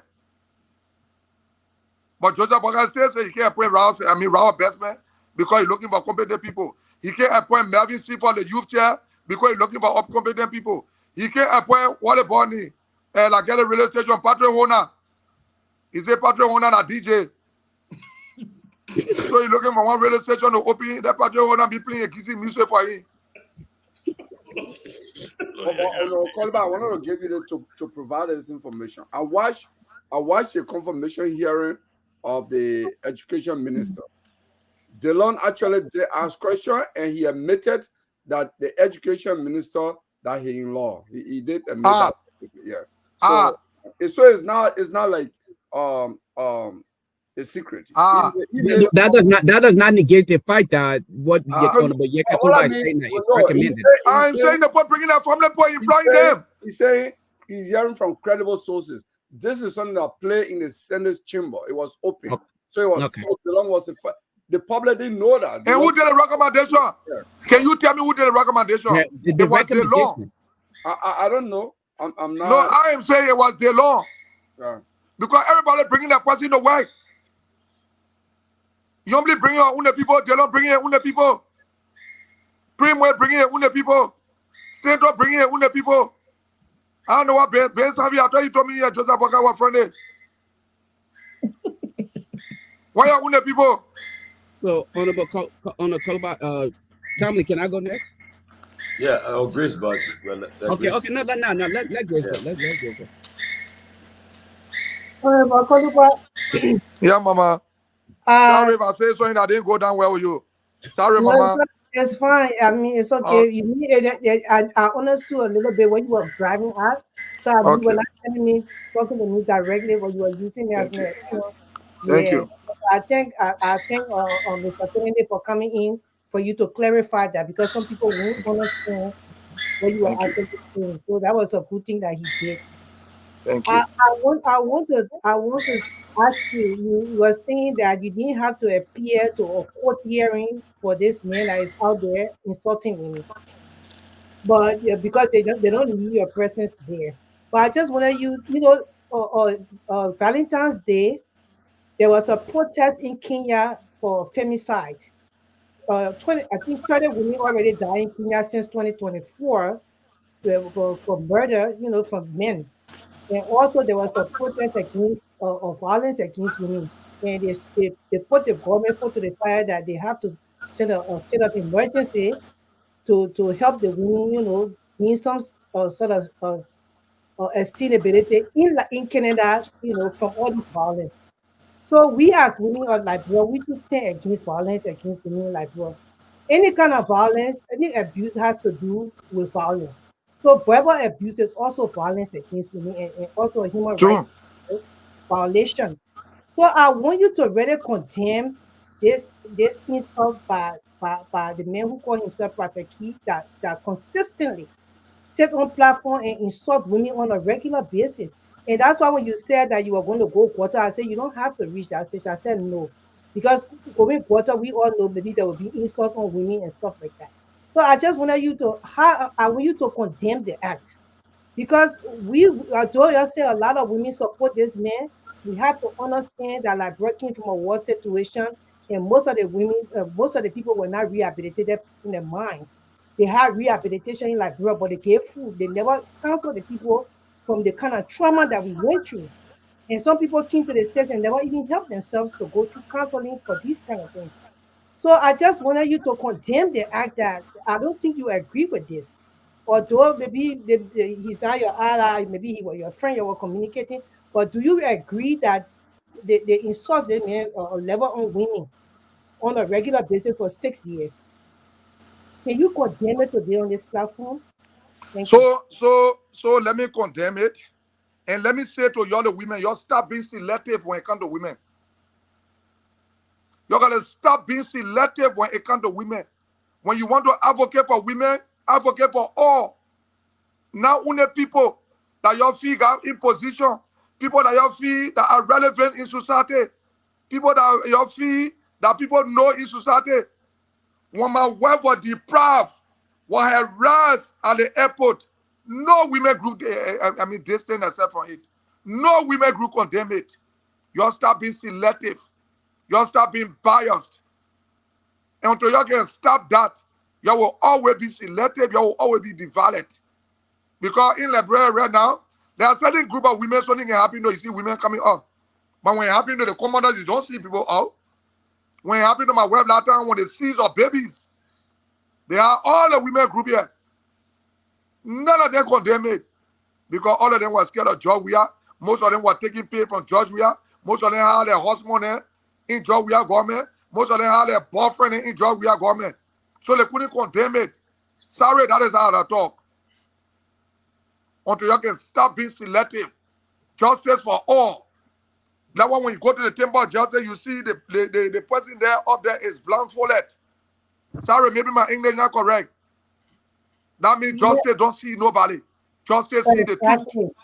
And I just wanted you to know, I don't know whether you heard, but Liberian Women Advocacy Network International, when that thing happened to your wife, we condemn it. It's on our page. I didn't hear it, so I'm sorry. Because you will not hear all the things that go on, but we condemn it. We have condemned a lot of wrong concerning women in Liberia, and we have fought against a lot of violence against women in Liberia. So you can't be saying that to us, God. We condemn that stuff that happened to you. Well, we spoke on it. We have video, we have posting and everything. So the thing is, with this case, all the women that were insulted by this man have never come up before to actually take him to court. The only person who took the bold stand and said, I will not accept this, was Julie Annie. She took him to court. So that's why we are all here telling women that, if you guys can go to Annie and you can sign a petition, that will help the case as well. So you know, I know that a lot of things go on in Liberia, especially for the market women and people who, the commoners, as they call them, although they are not commoners to us, but we all are one in God's eyes. But when these things go on, we have fought. Your door back. Yeah. Come on, dog.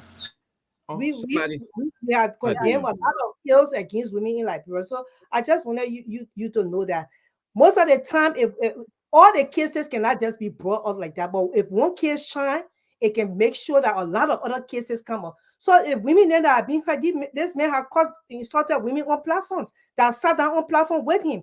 Like if I'm insulted by such a person, I would never sit on the platform with them. If somebody judge and Ben Savvy decide to bring the man here, I'm not coming on the platform. I'm not going to do that. So I'm just saying that if women are out there, let me use this time to let you know. If you know that you've been insulted before, because these kind of insult can give people depression. Some people can even commit suicide when people start to insult them like that. It happens here in America all the time. So if you know you've been a victim of this, join Julie Annie. Y'all sign a petition. And y'all call me. I will tell you exactly what to do.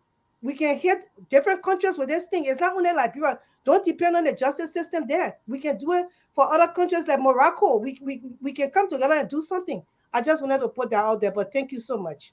But before Honorable Koloba come in, Grace, 80% of the people that support Prophet Key are the very women that you're talking about right now. I just want to make this clear. They support him, they buy him cars, they send him money, and they are the one. I mean, I've been places and seen people contributing to support Prophet Key.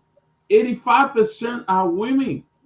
Okay. And so that's why we're calling the rest of the 20% or 25% that left, or 15%. We are calling on the 15% that level-headed. The 15% that don't support him, we call them the level-headed women. We have one mind. So because we have self-respect and we don't have low self-esteem, we are not going to support this kind of behavior in society, not for our future generation, not for ourselves. So therefore, we are calling on the 10% that left, even at 7. We say our 7% mean a lot, and we can use it to make sure there's a change in Liberia when it comes to this. We cannot allow this to be part of our society strategy when it comes to politics. Period. You know, let me just speak to this quickly. You know, after the show we had last week, I think it was Wednesday when we spoke about this individual. Somebody had a little clip they cut out and sent to me, with Dr. Francine sitting on the major platform and saying she don't care how this man go about doing this, but he should include men in his insult. And the person sent this to me and said, you guys are beating on this man for doing what he's doing, but here is a major voice in Liberia, and a woman, an educated woman, who is saying it don't matter, it's okay with her. So I mean, I can kind of see, and you know, I was trying to figure out how to actually speak against it, but that point the person intended to make, again, it was a salient point. Okay, you like what my brother Peabody just said. The women are in support of this. 80% of the women are in support of this. And when I listened to that clip, I just went, oh wow. I mean, it's like you're fighting against yourself. But my question here to Honorable Koluba is, you guys promised Liberians jobs. Okay, you during the campaign you said the salary reduction and all of those things were something carried on by President Weah's government. You guys will change it. Today we have a communication that is saying that there is a freeze on hiring on the hiring of civil servants. How do you guys intend to address that concern? Because most Liberians, besides the ones that are leaving the United States to go back home, who had $200,000 jobs, are coming back home for a few $100 jobs, you still have Liberians in the country who wants to get employed.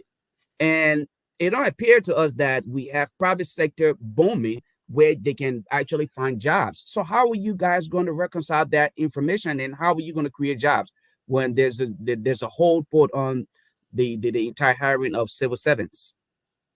So waiting for the budget to come before us. Until the budget can come before us, we need to know what is in the budget. Maybe they're just saying that, and they have already put it there that we should increase it. So let the budget come. We know we make commitment to the people, make promise to the people, and those promises need to be fulfilled. So it will be fulfilled. Okay. Like Honorable Koluba, I know we got time, so you want to get your closing comments. So it's late in Liberia now, no, so you can rest yourself. Yeah, I brought one dog to eat tomorrow morning. I want to kill the dog so that the dog back in. So I gotta let him go. And by the way, the Liberians in the US, they are planning to doing an agricultural break to invite you to come to the States. So I hope you will work along with them to see that, make sure that you make your first visit to the States so that people can both like engage you. So keep that in mind.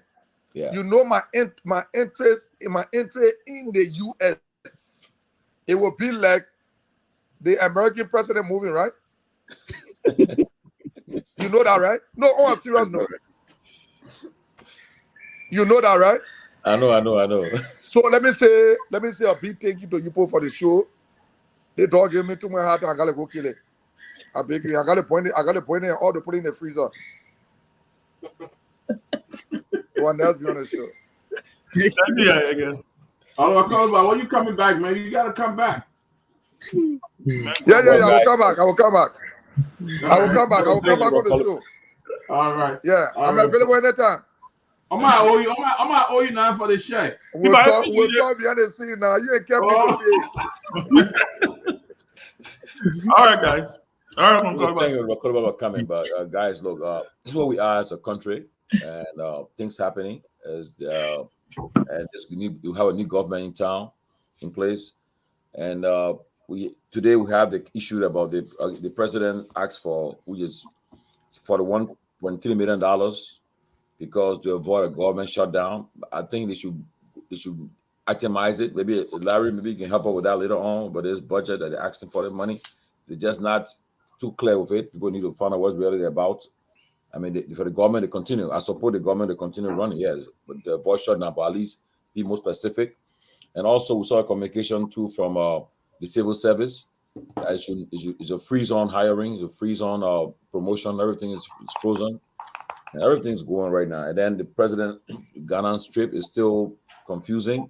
We have not seen no pictures on the executive mansion website with the president meeting the vice president of Ghana or the president of Ghana. The president of Ghana, you know, he's in Munich, Germany, for a security meeting where a lot of world leaders are there personally. And then also the AU conference in Ethiopia is on. And Liberia should have been represented there. I mean, the foreign minister is there, but people expected the president to be there for the first AU meeting. You know, I think if you remember when President Weah took over, our first trip to the AU summit, he went straight there at the time. But it's important that your president is there to be introduced to his colleagues. But again, he chose not to travel. With all these things happening, people are just getting concerned what's happening. Then with the appointments in government, people are concerned that like the late Prince Moui, this is his wife, somebody relative of his is on the board, but they didn't announce her name. See, the people are being given position now, but all being announced, but then they are in the positions and so forth. People are getting concerned about all of these things. But again, we have our defense minister resigning less than a week, and then we're hearing that he was pressured to resign and so forth. But Liberians are concerned. So, I mean, for the next few minutes, let us give our thoughts on what all these things are happening. We'll start with Ben, and then we will move on to Grace, and then the professor, and then we'll continue. Sorry, God killing me. Ben, Tomlin, if I can make a suggestion, I know you are the moderator. Yeah. But the budget is a key item. One I will give Larry to set maybe the tone. Sure. Dick or Duke. Larry, you got a copy of the budget? No, but I would just give some general statements real quick that would kind of set the tune, right? I think the problem is when you go to a fiscal budget, right? When you go to a fiscal budget, you're depending, in this situation where you have an election, you're depending on the outgoing administration to set the budget for the incoming administration, which doesn't make any sense, right? Because the budget is the thing that would drive the agenda for the incoming administration. This is why so many countries tend to work on a fiscal budget rather than a calendar budget. So Liberia has this calendar budget where the outgoing administration set the budget tune, and is probably not even going to help the rescue mission because that's not what is going to drive their agenda. That's the first mistake. The second thing is they coming in, they have to play catch up. They have to quickly come hit the ground running. But we saw when they came in, they stumbled a few times. So you cannot allow the previous administration to set your budget, right? Because, for example, when President Biden came in and he set the American Rescue Plan, the American Rescue Plan was his budget of like $2 trillion that came in back in 2022 after COVID. He was able to put that in a calendar year in order to get the COVID relief, the checks people were receiving in America, and all that stuff running. Boyka doesn't have that privilege right now because we know they were complaining about $20 million being short, so many other things being short. So they're going to struggle for the next few months until they actually pass this new budget, which, by the way, is depending also on foreign aid, which doesn't make any sense. But they're going to struggle for the next few months, right? Then finally, when 95% of your budget is recurring expenditures, you have a major problem. So a budget of about $650 million, if 95% is recurring expenditures, that means you only have $32 million left for development. You're going to struggle. So they're going to struggle in the next few months until they get this budget thing organized, they get a few things running. It's going to be tough on them. That's what I can say. But you think the citizen will be able to be patient enough to wait for? Let me come. They don't have a choice. They were protesting. They were mumble groan, but they just don't have a choice. They will have to suck it up. This is what Yaga Kolubai and everybody else sold to the Liberian people. And now he's saying that the man is a failure, but do we blame him? I don't know. Let me bring up with Ben. Larry, to just add that quickly, Ben, I know that's your no, go ahead, please. Go ahead. The budget, I think the budget year was uttered towards the end of the Weah administration. from July 1st to June 30th. It was ordered to January, as a calendar year budget, because that's what the rest of West Africa is using. Yeah. So now this administration is actually crafting her own budget. You remember in this, I think November or December, the Al Gore administration submitted a budget in the 54th. Yes, they submitted to the 54th. And they will wait for the new administration to actually submit the budget. So if they submit budget now, it's a budget intended to follow the political agenda as a rescue mission. Yeah, they said they were going to do some realignment. This was the recommendation to them to do realignment. But they don't have much time to get all this realignment. This is something that they should have done late last year, right around the election time. Have all of that in place. So you see, that's what being prepared is all about. So Larry, you just took that's exactly what my thought was. It was either going to be, just based on everything that we know, looking at the elections, especially when we, like you said, late last year, right? The election was held October 10th.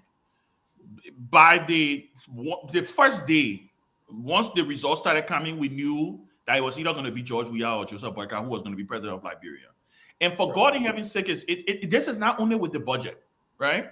The only candidate in that election that I know, apart from the ruling establishment, because the government was the government, right? But the only other opposition candidate that I know, or two opposition candidates that I know, let me be fair, because I know I had conversations with two of them, Clarence Moniba and Alex Cummings. They were the only two that I know that had a shadow team working on a proposed budget. They were the only two people that I know, apart from the Liberian government, because the Weah government was the Liberian government, right? So they were eventually was going to work on a budget anyway. This is why I found it hard to believe. Even just look at Larry, just look at the way the president is doing his appointments. The president is even appointing like he was not even sure he was going to be president of Liberia.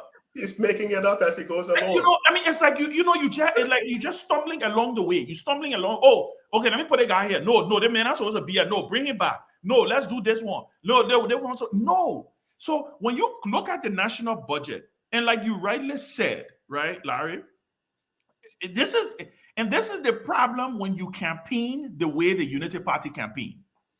There was this doom and gloom, and we are coming to save and rescue the country. And so for them, like Yeke talked about the CTN thing. We beat up on George Weah for the CTN thing at the port. I have not heard, that's why I said, I think President Boakai missed an opportunity. On his first day in office, he probably should have signed 3 or 4 or maybe 5 executive orders. You do it even in a political thing, right? I sign executive order canceling CTN, providing relief immediately to people who are importing into the country, right? I've done this. My shadow team is already working on the budget, but like you said, it seems like they're making it along as they go. And so this issue of the budget, look at the 40-something million thing that he even sent.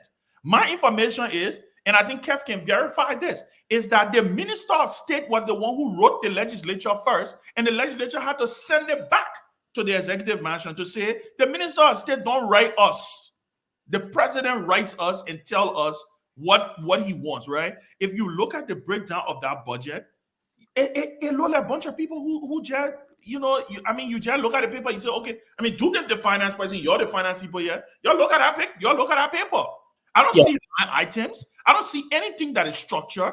All I see is 600,000 for stationaries.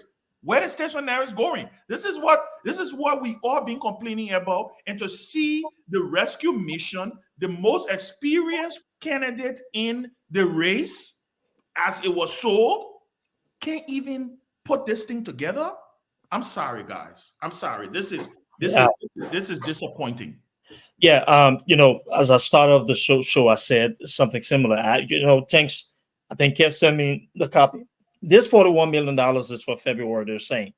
Apparently, the budget for 2024 was returned. They have to make some level of modifications to resubmit. I'm interested in seeing that particular request for 2024 in its totality. But overall, when I look at, what's being listed on the sheet, it's a lot of discrepancy to me. Let's be honest. It is not about defending anything. It doesn't look professional to me. There are a lot of things that's there. And some of the concerns I have, you've got $2 million for other goods and services. And what does that mean? What is first claims? Well, first claims is under what? It's under indicative expenditure. They're saying. I don't know what first claim is. Yeah, it carries line portion of this budget. Y'all didn't finance people. Y'all talk, Larry. Y'all talk. Did you see? They're saying debt servicing and the debt servicing and compensation. So that's what they're putting under there, right? So probably the debts being owed that needs to pay, and then so you see, Duke, I'm not cutting you off, and I want you and Larry, y'all should spend a lot of time care, but y'all can all kind. You're the math people, you're the number. Me, I don't like numbers, business. The only number I know that to count my money. That's all I know. And let me say this. This is the same debt thing, Dylan, and I'm gonna call Dylan out, right? Dylan, the board chart, they were down George Weah's throat on this issue of paying debt when the budget went to them, and there was this thing about debt. What the word you got in there again? Do debt servicing, right? Yeah. What a debt? Who you paying? These are the questions they were asking back then. I'm just saying you don't send something like that to the national legislature. That's why I said we're going to be looking to see where the national legislature is going. Yeah, and just to spin up my point, please. They got policy priorities. I think they have $2 million allocated to that. I believe 100-day deliverables, and then a GAC audit, which is about 58,000. I believe it goes towards the auditing.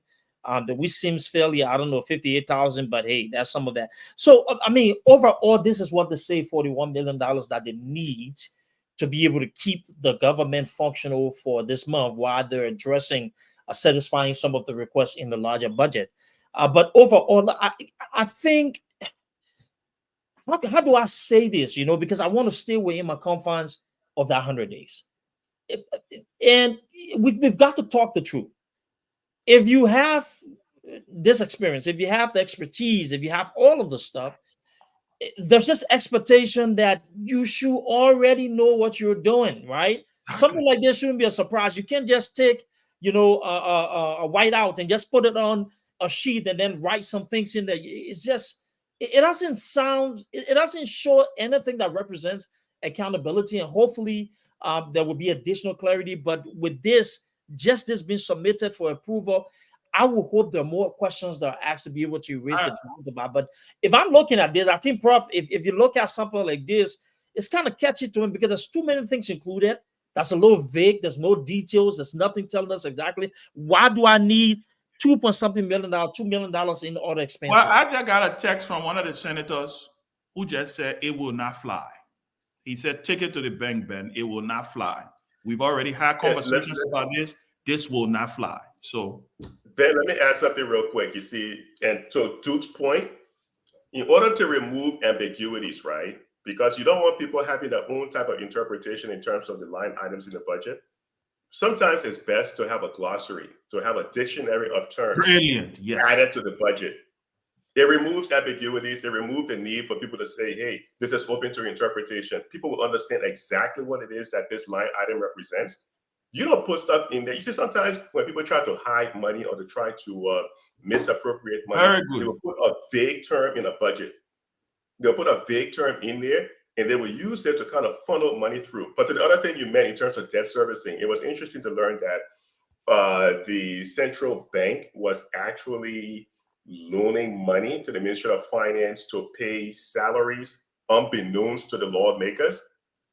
Now, that is against what the IMF had been pushing. That was the same thing that the finance minister, Michael Cheng of Mozambique, was doing, not letting the legislator know what he was up to, that landed him in hot water. Today, he's sitting in prison over in New York City. You can't have the central bank doing debt financing or paying the bills for the government without letting the legislator know. Some shady things happen in African governments, but hopefully you will see a little bit more transparency. People will be a little bit more clearer. They will explain to the Liberian people what they're up to. But am I optimistic? Probably not going to happen. Maybe this is something that Yeka Koloba can champion, Yeah, but my thing is, and even though the senators, and Ben, you're right, the last senators say will not fly, but the guts and the audacity to even put that in there after you campaign, we're gonna be the clean guy. This old man is so clean, he's so everything, he thorough, he everything, but to put that in there. That's what I'm talking about. Knowing that you're going to put 100,000 there for Armed Forces Day, and you know that Armed Forces Day gone already, that mindset of doing it. So they're going to be coming more with stuff like that. You know. So we know the senators are going to go, but let's look at the mindset of the government. The mindset, and look at the things they put in there. Because what is sold to us that Joe Manna, we are your robe. We sitting on the right hand side of Jesus Christ, or God. We are the coming of Jesus Christ. You know, the coming of Jesus Christ that all Christian looking for. They sold the Unity Party as a coming of Jesus Christ, and look what happened. Look what they're doing. So, the senators will do the thing. Fine, they will do the thing, but the mindset for them to do that—that's what I go into. Why? So, is anybody aware whether they have started paying civil servant salaries already? I don't think. No. Let me say this. I mean, Tommy, real quick. Look, transparency is key, and transparency means that we will say what is truth and will hold government accountable, including this administration. It looks tacky. There needs to be a redo. There needs to be more clarity. I like when a professor said usually glossary to be able to tell the people exactly what's included on the other items instead of leaving it vague. So we take away those speculation, right, and the lack of transparency. However, you know, we cannot just, you know, support political parties and their spin on this, right? And this is where a lot of times people and I go back and forth on the show and the disconnect. If it's wrong in the Unity Party, it was wrong on the George Weah. There's no justification. This is not an opportunity to justify the incompetence of George Weah. That's not what we're doing here, right? And we're calling it out because if there's anything we learned before, is that when we create a situation where we're nursing the egos of one group, right, it doesn't serve well for the Republic, and we should be bold and courageous enough to do this. I agree with you 100%. And I wanted to defer on my brother Kev and just be honest, but I would say on this show, I mean, I didn't see the $41 billion budget when it was sent to me. I thought for a second, who really submitted? Did it come from the office of the president? How did they allow something like this to leave the office? It needs to be a lot better than that. It doesn't need to be a hasty manner. If there's some urgency to avoid government being shut down, then that urgency should mean that we'll be professional enough in creating the necessary, I'm putting in place the requisite structures and the clarity that the Liberian people need. So we're not having this situation where a Ben can say, you know what, look, well, man, this thing here, or people, not only Ben, because Ben is educated enough not to make assumptions, but somebody there would don't look about and say, well, these people that are trying to steal from us. How do you defend that? So, exactly. Yeah, the press secretary needs to further address this. The president needs to, go back to the drawing book and make sure that they're submitting documentation that are more professional enough so we can have clarity and not, run into speculation. Yeah, quickly, let me just add this. I think part of the complication of the rescue mission or the governor, President Boyka, is that the PFN law say when the budget has now been, passed into law by the legislature, you can. The finance ministry is authorized to use 1/12 of that budget to service, to provide services for government, right? To pay for services. But in this case, there's no budget submitted. Yeah, so that's the problem they're having. There's no budget. So what is submitting now? I mean, it has no basis really. I mean, they are really in a quagmire. They are really in a tight spot because under the PFN law, there is no provision for this. That in the absence of a submission of the budget, how do you do this? Yeah, you can run a government on on an ad hoc basis. You cannot. The PFN is, let's watch what the senators will say, but I have no faith in the Senate. And regardless of the caliber of people, the experienced people that are there, like Amra Connor and others who are very educated, articulate, academic, I have no of confidence in them, because when Senator Connor was part of the Senate that confirmed the Accounting and Controller General, who does not meet the requirement of the set under the revised PFN law, which Minister Connor himself helped to champion. Okay, the whole PFN reform started with him. It didn't end with him, but those were the things that were there. The Accounting and Controller General must be a CPA holder. The current one that the Senate conference does not have the CPA. Really? Appointed in them. I didn't even know that. Chris, yeah, it's not bring Chris. You just heard what he said, and but again, just to piggyback on Mr. Gonglo, look, when the people are taking office, they said it will be the most robust Senate. They will be in fact, they said, watch what we'll do during normal confirmation hearing. But so far, it's like anybody will just go through the confirmation. It's a joke, And right now, I don't have like you said. Right after Sarah Beslow, I don't have faith in them at all. Nobody even got right now. The Senate, I don't have faith in them. The Senate has become a platform for trading. They're trading with each other. Confirm my own. I confirm your own. Watch confirmation hearing when the people go, they can say, "Oh, my brother from Lofa." What are you saying that for, man? You just do a job. Or you say you my niece, you my nephew, you my uncle. What's that? Ask the man the question before you and let it do due diligence for Liberian people, But Grace, look, charming, man, because on the issue is about, everybody getting discouraged because the Senate, what we thought would have been the House of Elders, they have become an embarrassment. I like when you can say this is embarrassment, and that was I see happening now. The Senate, it's a joke, man. They're very embarrassing themselves because everybody just going through them. It's just so sad to just watch it and see that the people were ready and never prepared. What they saw to the Liberian people, that it was set and ready to go, like they were not at all. Like you took a child right from the swimming pool and just pushing in the water and say start swimming. That had the whole operation the government is right now. But I'm not surprised. That's the reason why I never got on this rescue old train I was going.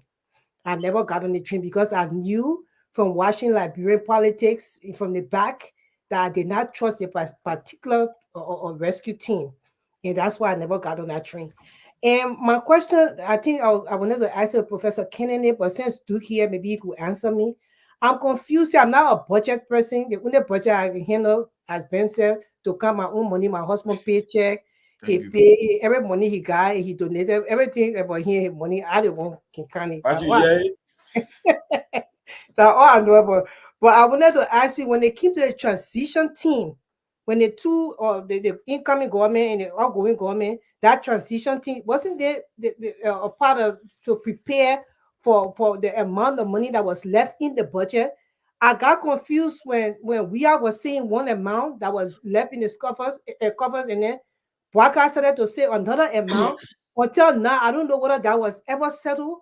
So I don't know the transition team that have all the professional people that claim to be highly educated, and some of them we know they have the credentials, but then all this mishap on the way, and all this trying to team up with people because some of them got aspiration in running for president in 2029, which will be shocked for when 2029 comes. 40 million was settled. The CBL settled it. It was 40 million. Okay. Central Bank came out and settled it. So what we said was true. Duke, do more talking, man. According to the central bank, which they gave it to, the legislature. Actually, they testified on the oath that is 40 million, and Amara Connor did his investigation. It came out 40 million. So Grace, here's the thing. There are doubts around what was left in the coffers and what Unity Party reported versus what CDC is reporting. There's been a conversation wherein the central bank had, exerted its opinions on that particular amount. the Unity Party government has decided to conduct a detailed auditing, right, to be able to bring more clarity, because they believe there are some things that could bring to the light what they believe was misappropriation.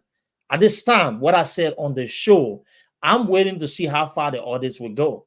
But in the interim, it doesn't look good, right? Because if I had the opportunity to have been around the president, that particular conversation should not have been included in the State of the Nation address, because there was still dark clouds, pertaining to the amount, and it is something that will be highly politicized now going forward. So that was an error on the part. But if you ask me, that's what we need to audit. Something that George Weah didn't do when Ellen Johnson Sirleaf said she left more than what was being reported. So hopefully the Unity Party will be able to, or bring some clarity to it. That's the extent of that situation. And so I got one more question for you. So then the modification on the budget, they're supposed to modify it, right? When they modify it with all the other expenditures that they have put on the budget that will, to serve the country that already happened, you think the modification will be part of them? They will remove those amounts? That what you think? So the previous one was actually rejected for modification to resubmit. So what will happen is they will probably go back to the drawing board. Maybe there are items included in there that needs to be adjusted. They will tell us not exactly the specifics that need to be in that budget. And that's when they submit the final submission, we'll have the chance to review that documentation. Then we'll be able to determine what is what. But for now, the modification simply said they're making adjustments, right? Maybe moving things around. I believe it was actually said by the previous administration. Is that correct, Mr. Gonglo? The what? Yeah, it was done by the previous government, correct? Yes. Yes. Okay. So there now we have an opportunity to redo it and then submit it, and then we all will take a look at it, right? But the one we're speaking of today is that they're saying they need $41 million for February, because they believe if they don't get that money, the government will shut down. There wouldn't be any money to be able to run the government. So they have submitted this request, and they have actually provided clarity into what they have provided, right? Some items that they believe are appropriate for to be able to satisfy the distribution of the $41 million. What we're saying is that it doesn't look professional. It doesn't provide more clarity. There's even more doubts, and it leaves a lot of room for people to be speculative about what's included. So there's some things we've identified. So hopefully, when it's presented, as in this case has been presented to the House, they will review it and say, you know what, go ahead and do this. We want you to be able to give us more clarity. That's why our lawmakers are there. And so that's the conversation we're having. I don't think just by submitting it will be approved. I expect that they'll probably send it back to them because they want certain things. But Mr. Gonglo was suggesting, which I think is a brilliant idea, if you have something like other expenses, and I don't know why we just included, there should be a glossary or something that says, okay, yes, the meaning of other expenses. Yes, why we have it there. So when people see it, they say, okay, this makes sense. Yeah, so in fact, just add that, let me say this. You see, I just went through what the Ministry of State, or I should say the executive submitted. I mean, that is so, it was poorly done, because the government has a structure. If you want to submit $41 million request, follow the format, the template. Say Ministry of Finance. You can't just come in with a board figure and say $100,000 for stationery. How is that? Then you get you want the approval with the money in your hand and start deciding, oh, the money now I will send $10,000 to Ministry of Finance, or I will send $1,000 to Ministry of Labor. They don't need much people. Submit it as per the land ministry and agencies. That's how you should do it. Let's see if you amount to $41 million. Other than that, there is a standard motive for this. There must be something the executive mansion is up to. That's why they're not submitting as per land ministry and agencies. So let me ask a question. If I just the last one.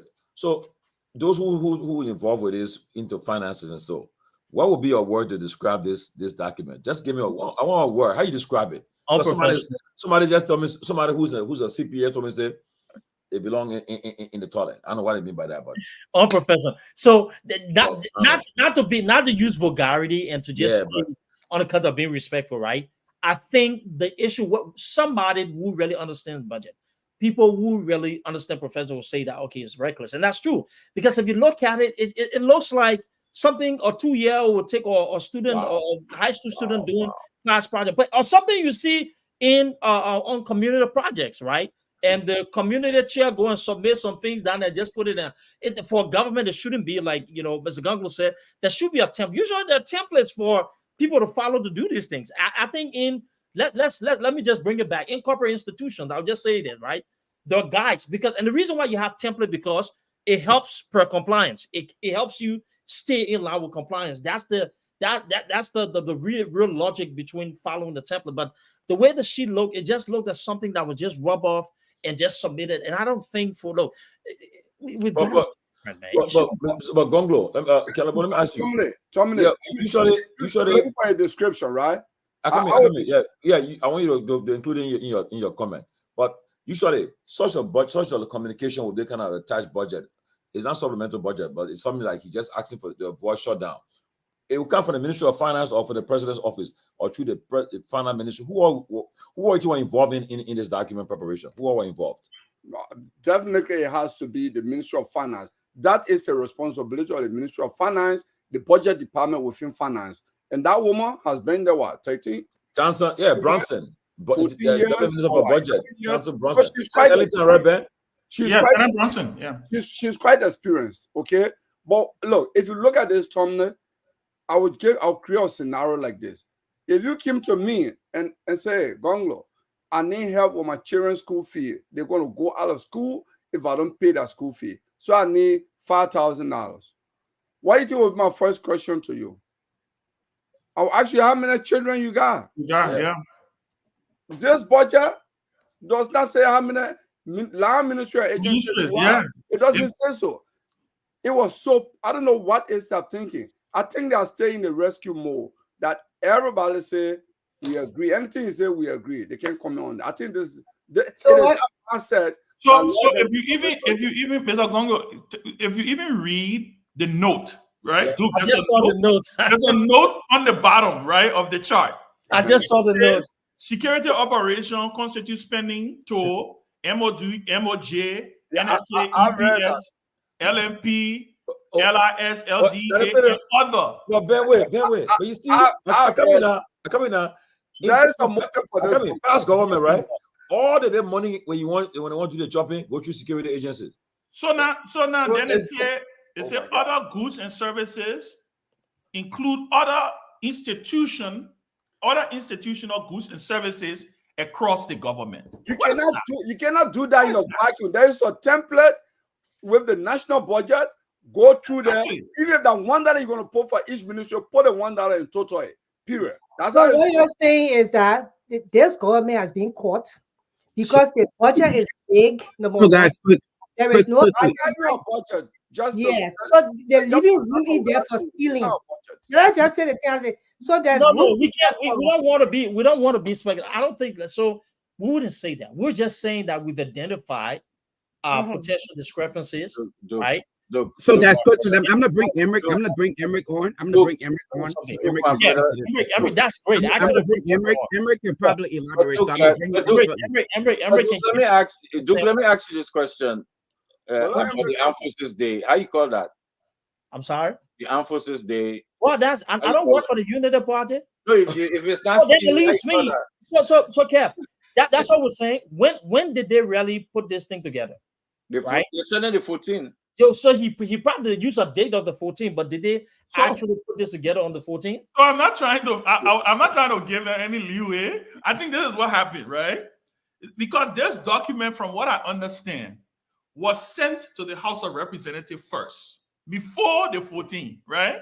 The problem is they sent it under the signature of Minister Grisby. They sent the House of Representatives sent it back and said the Minister of State don't write to us. Are you kidding me? He's supposed to write to us. When they send it back, what did they send it? They sent it back and requested that the president do a letter. So I think what they ended up doing was they just took the sheet that they had previously under Grisby's signature and did a letter for the president to sign and attach it to that letter, not editing that they were submitting there when Armed Forces Day had been gone, had been passed. I think that's pretty much what happened. So you're saying, which is also incompetent. You see, though, Tomlin, you remember when I said this? I think a couple of weeks ago, right?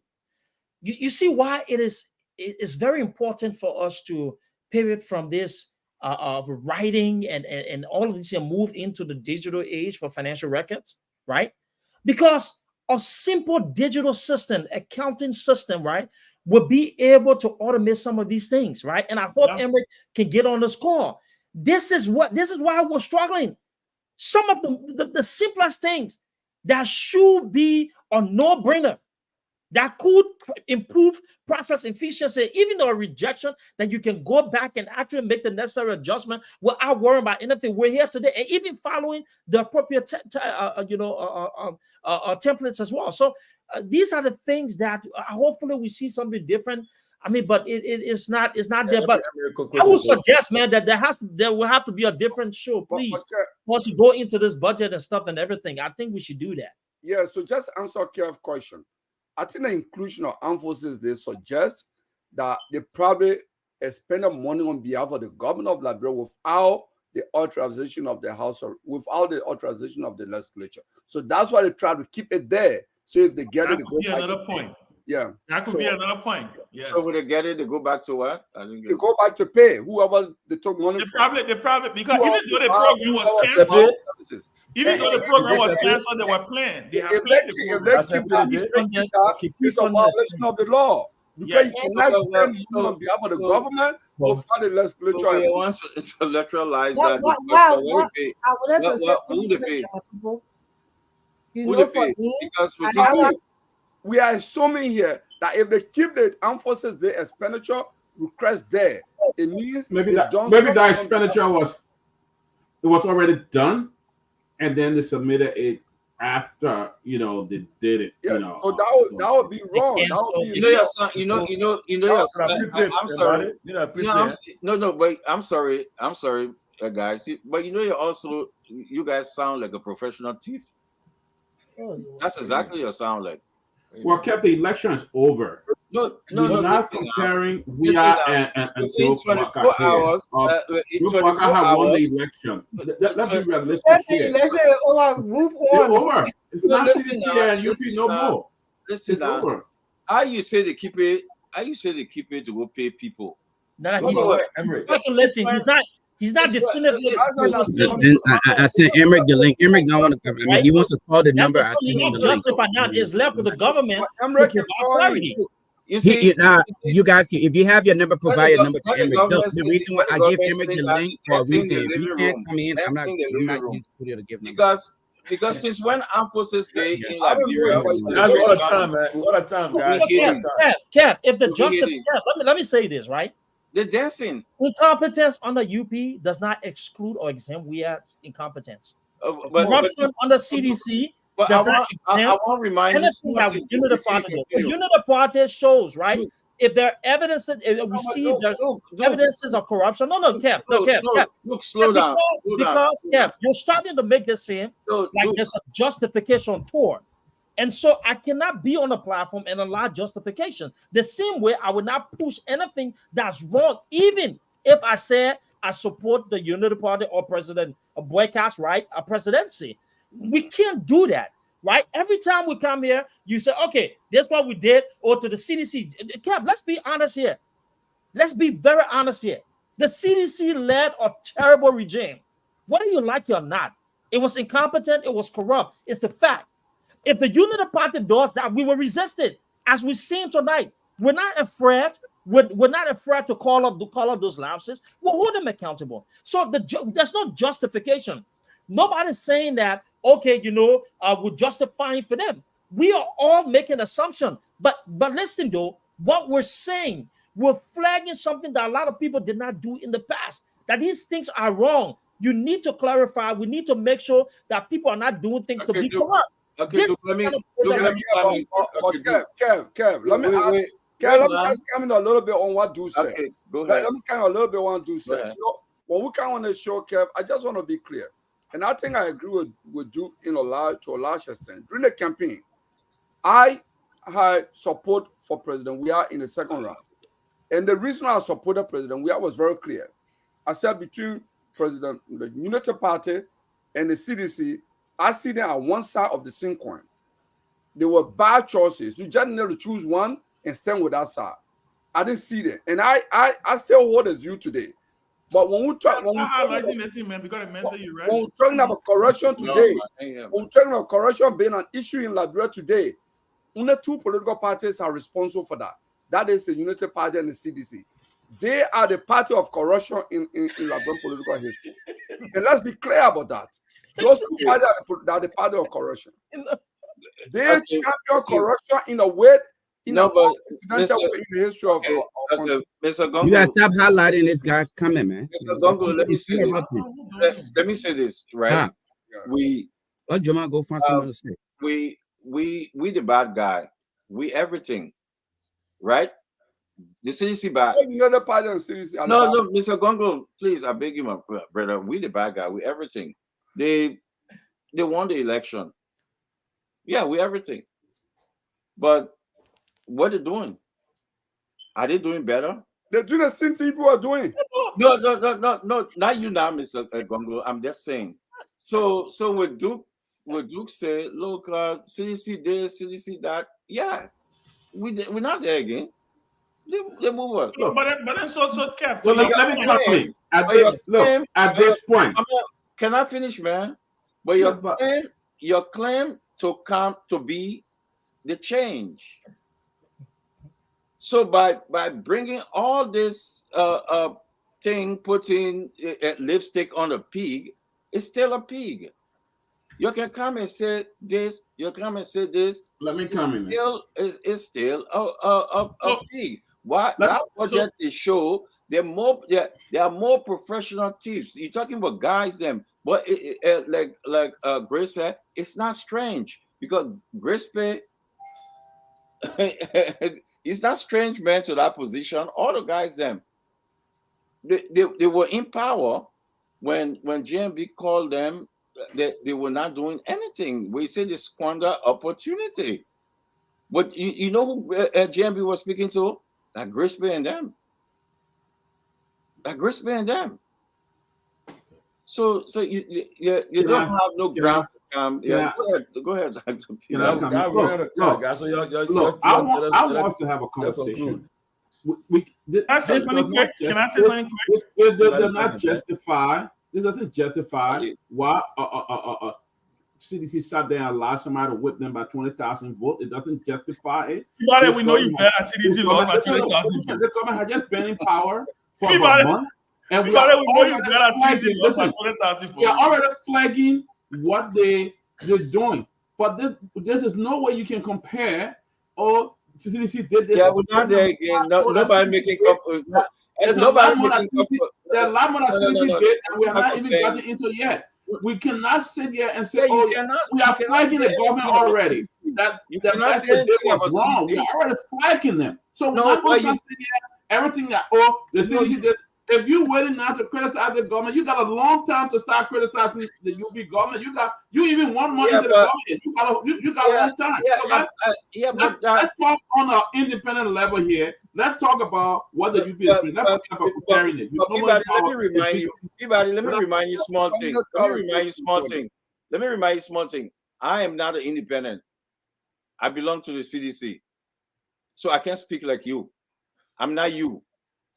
So you would be wrong to criticize me and enter into my right. That's my right to speak and defend my party policy. Period. So if you want to shut me down, for not speaking, I'm not shutting down. My party, there's nothing here to justify. That's my right. I'm not a independent. Clean than guys. But Peabody, make your case. My right is my right. You cannot come into my right. I'm not. All right, guys. We're out of time. We are out of time. So let's give our closing. Let's get our closing comments, and then we'll call it the night. On a meeting, if you wouldn't mind. Let's kind of call it out.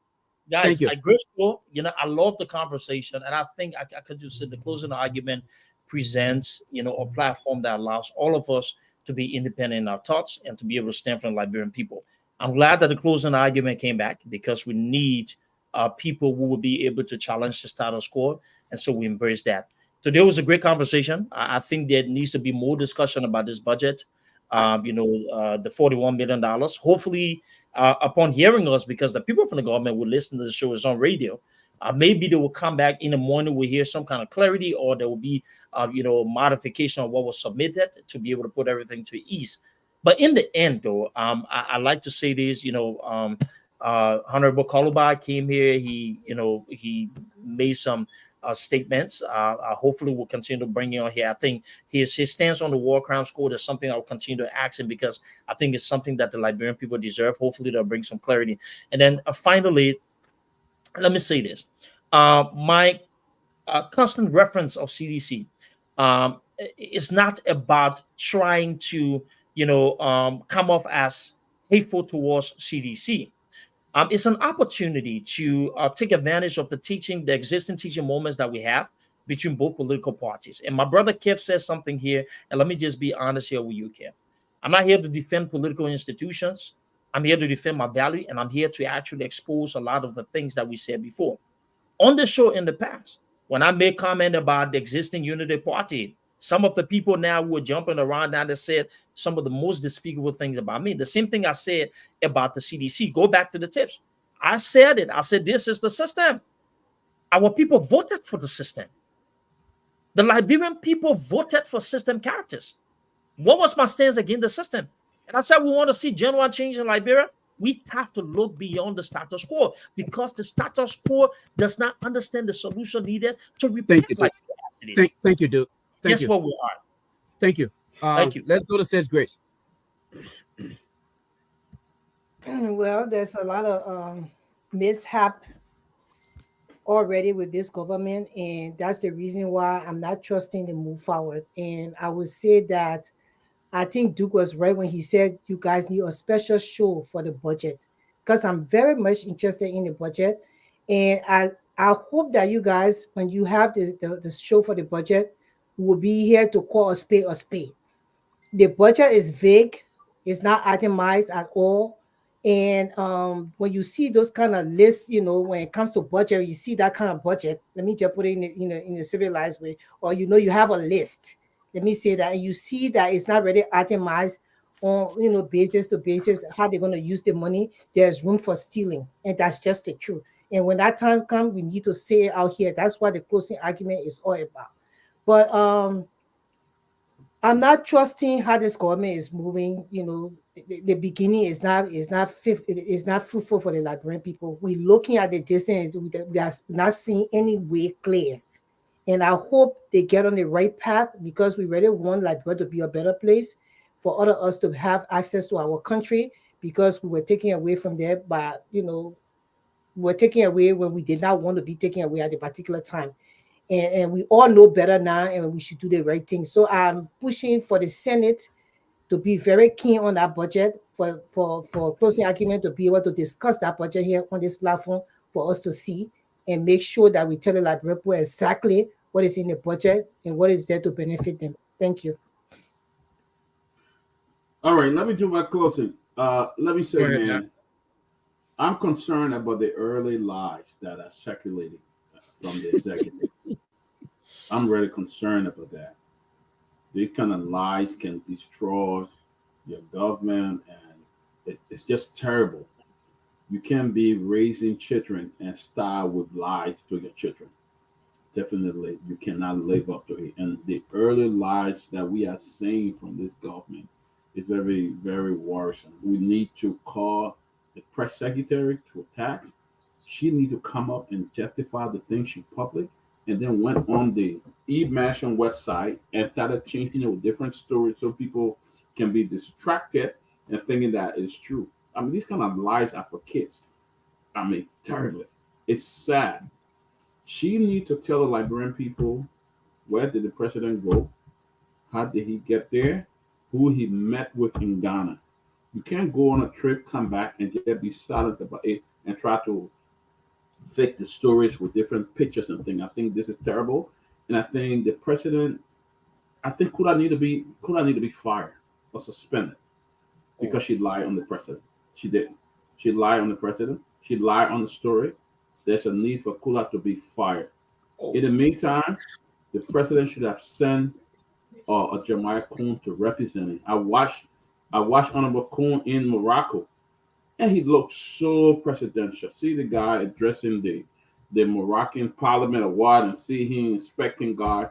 Why you couldn't send Honorable Kuhn to Ethiopia to represent you? What is so much that you can't send your vice president? I mean, this we starting with this cheap gossip again. That Jeremiah Kuhn won't be president. The man don't want to be president. That's your vice president. I think you need to trust him. He should have gone. He should have gone to represent the president. But the lies is just too much. Too much coming from the government. It's too early to start lying. It's just too early. Thank you. Thank you, Dr. Peabody. Kevin, you want to go? Yeah, let me go. Let me say this. We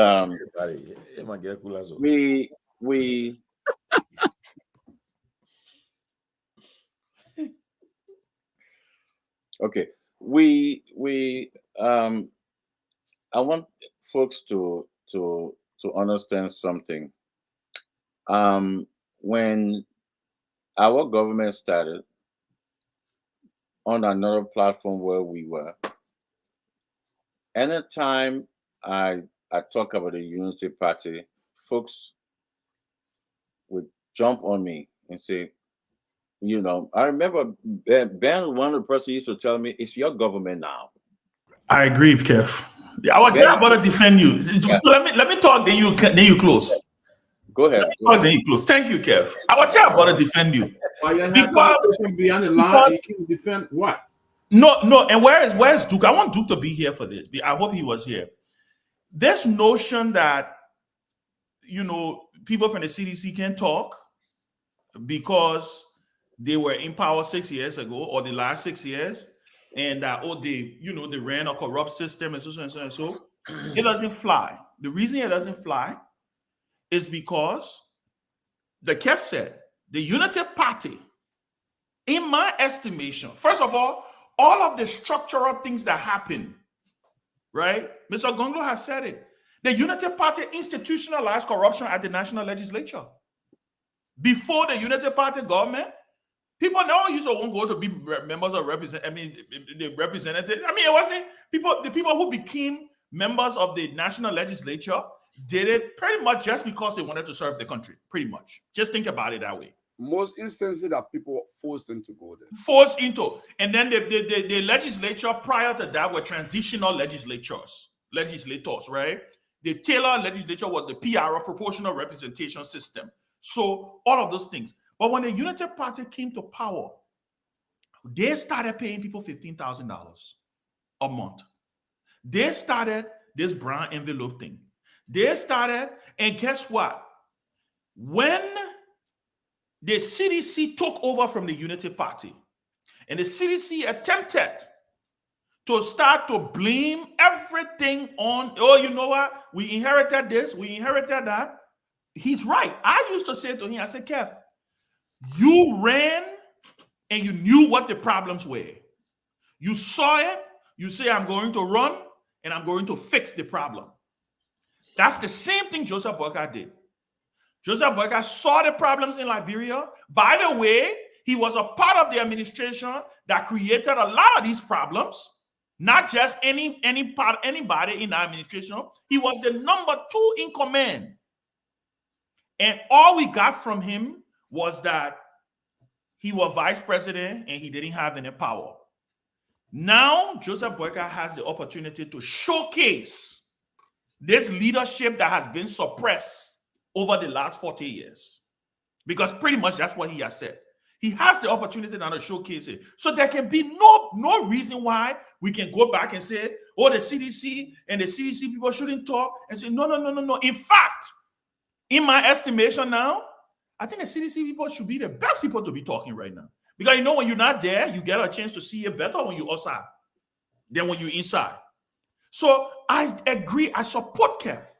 I definitely believe Kev should remind the Unity Party people that you told us that we were incompetent.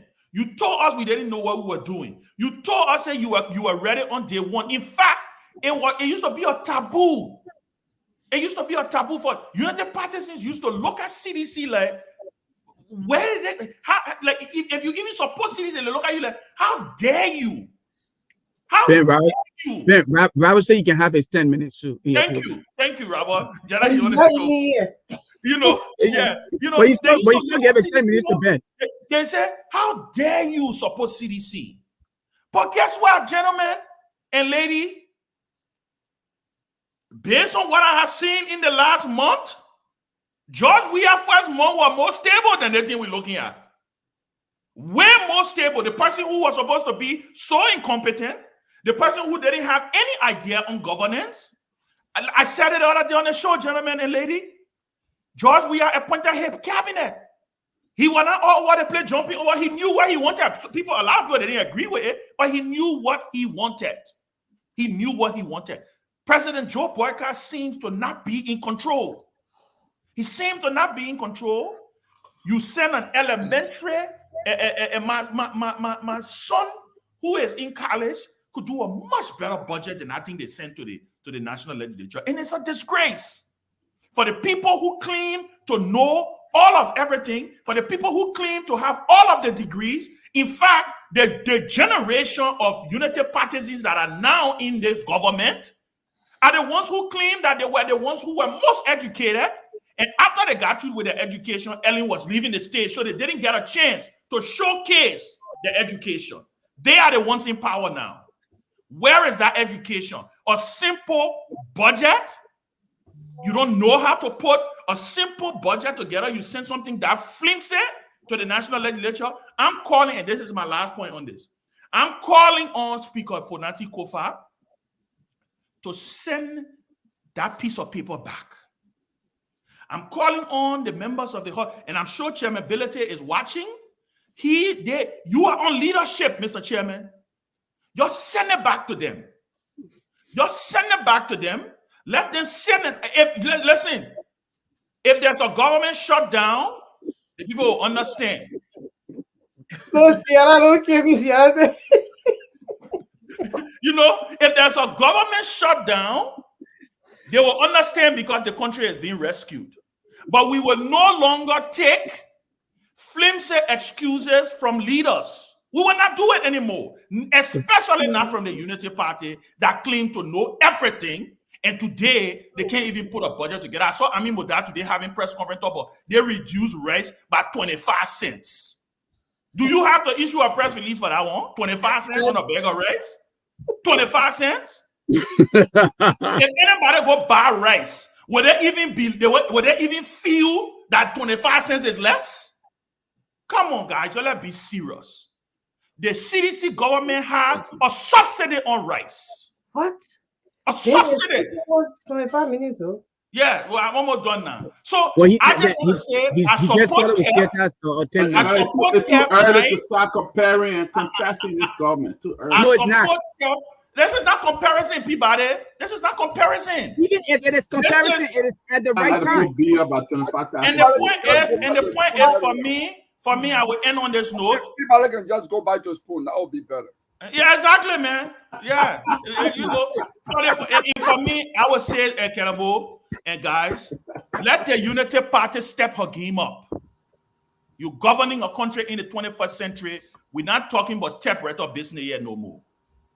Go now and invest in doing what you need to do to give our country the best. Kev, you have my support 100% to remind these people. Yeah, let me just. Let me just take 30 seconds. Okay. You're right. All right, no. Let's do 15, bro. 15 seconds. Go ahead. Oh, wait, my man. Wait. You see, guys. You know, Ben. Peabody was one of the persons used to hit. My man, why you talking about your government now? Peabody used to do that. But you see, that kind of mentality, the reason they voted against George Weah, because it's not based on the issue, it's based on the biasness and how they see things. And that's why they voted against George Weah. Because you on another platform, I was attacked attack heavily. Do not talk about Ellen. That's your government now. True. I used to attack him.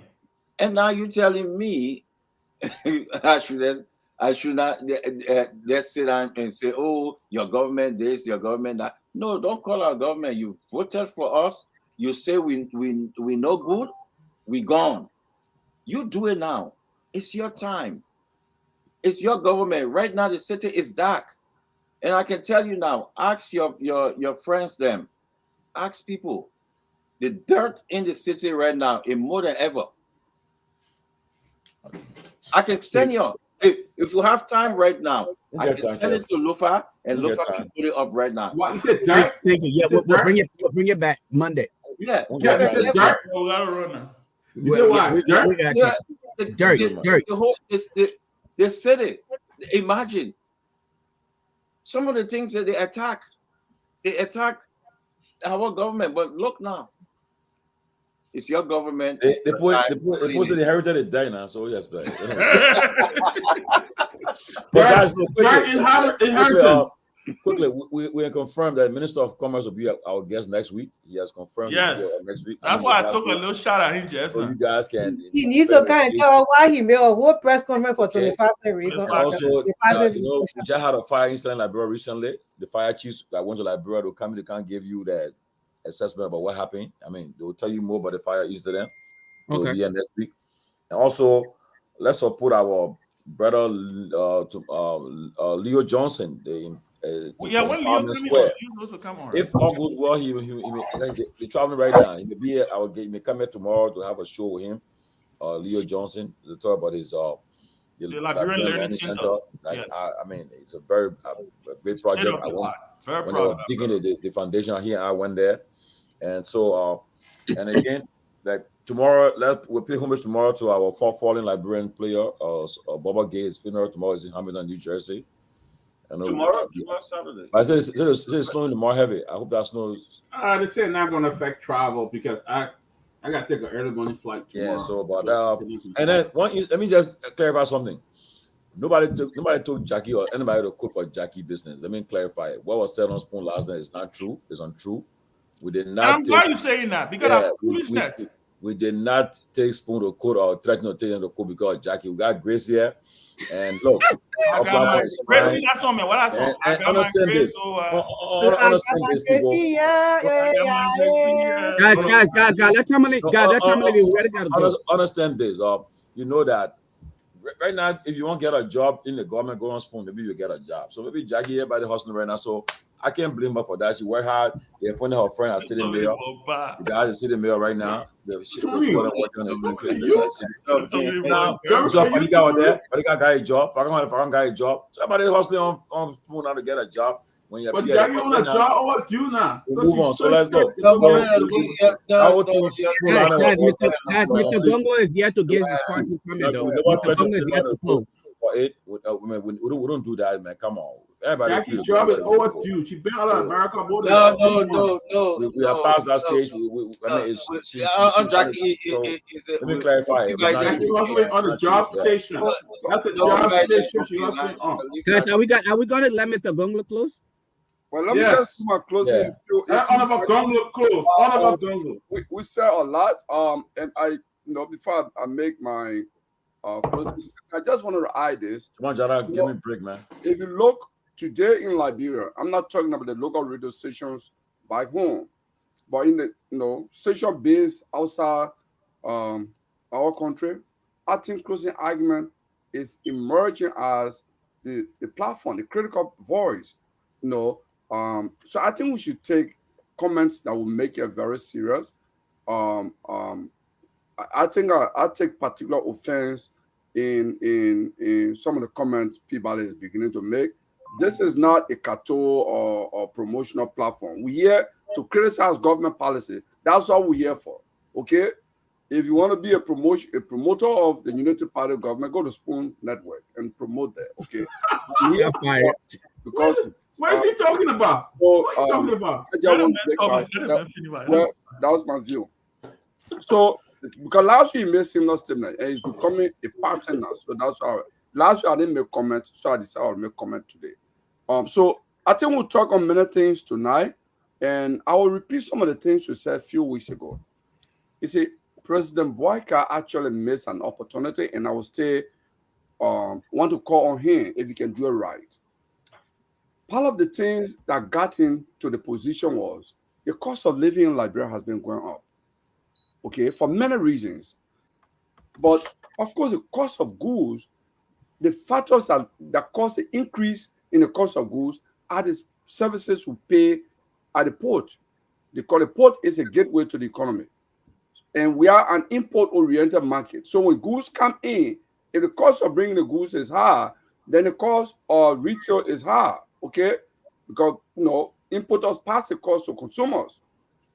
I think one of the things we were talking earlier is now I will suggest to President Boyka, he should, through the Commerce Ministry, suspend some of the fees that were imposed during the WIA administration. Temporarily suspended now, to bring some relief to the suffering masses. I think that would be a good policy for him to do it now, at least for 6 months. 6 months suspension, it would be good. But to keep those services there, particularly some of the tracking number of service fee that the opposition, particularly the United Party, campaign on. Oh, this is going my National Market packet, it's going Bill Travel packet, or George Weah got this one, or Mohammed Kalon this, all that. But you get in so I see it like, okay, if the money was going to these other people's pockets, it's now time to come in our pocket too. So we're not going to do anything about it. That is so dishonest. Those things that we thought importers should not be paid, we should suspend it, President Boyka. Move forth and suspend it now. Okay? That's leadership. That's listening to the people. That's a feeding for the masses. Because that's what you said.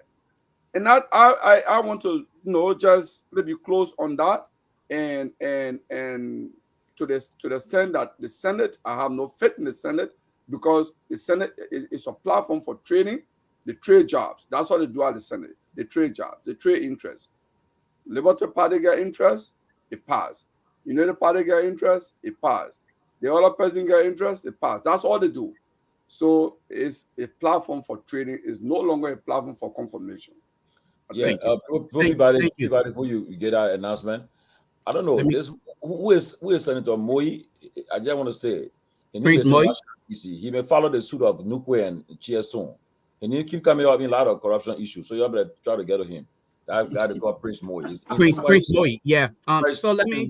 Stuff. So did you you better be careful. Did you have an announcement to make?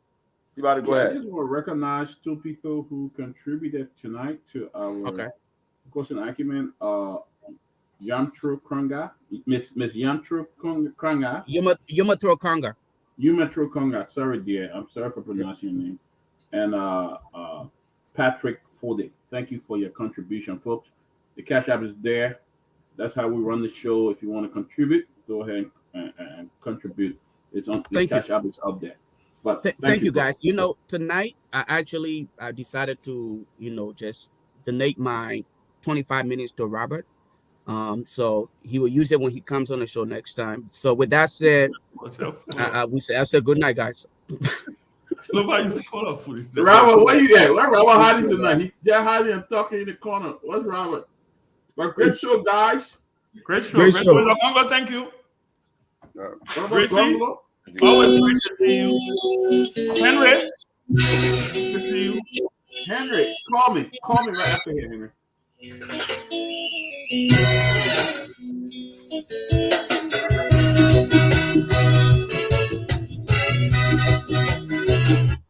I'll tell you, I'll stop it down 1 o'clock. Let me say, it's been a very fascinating, educative, and informative show here on the Closing Argument. Do join us next Monday for another edition of the Closing Argument. This is how we like to draw curtain down on a weekend presentation. Thank you for listening. Thank you for following. It is because of you we are here.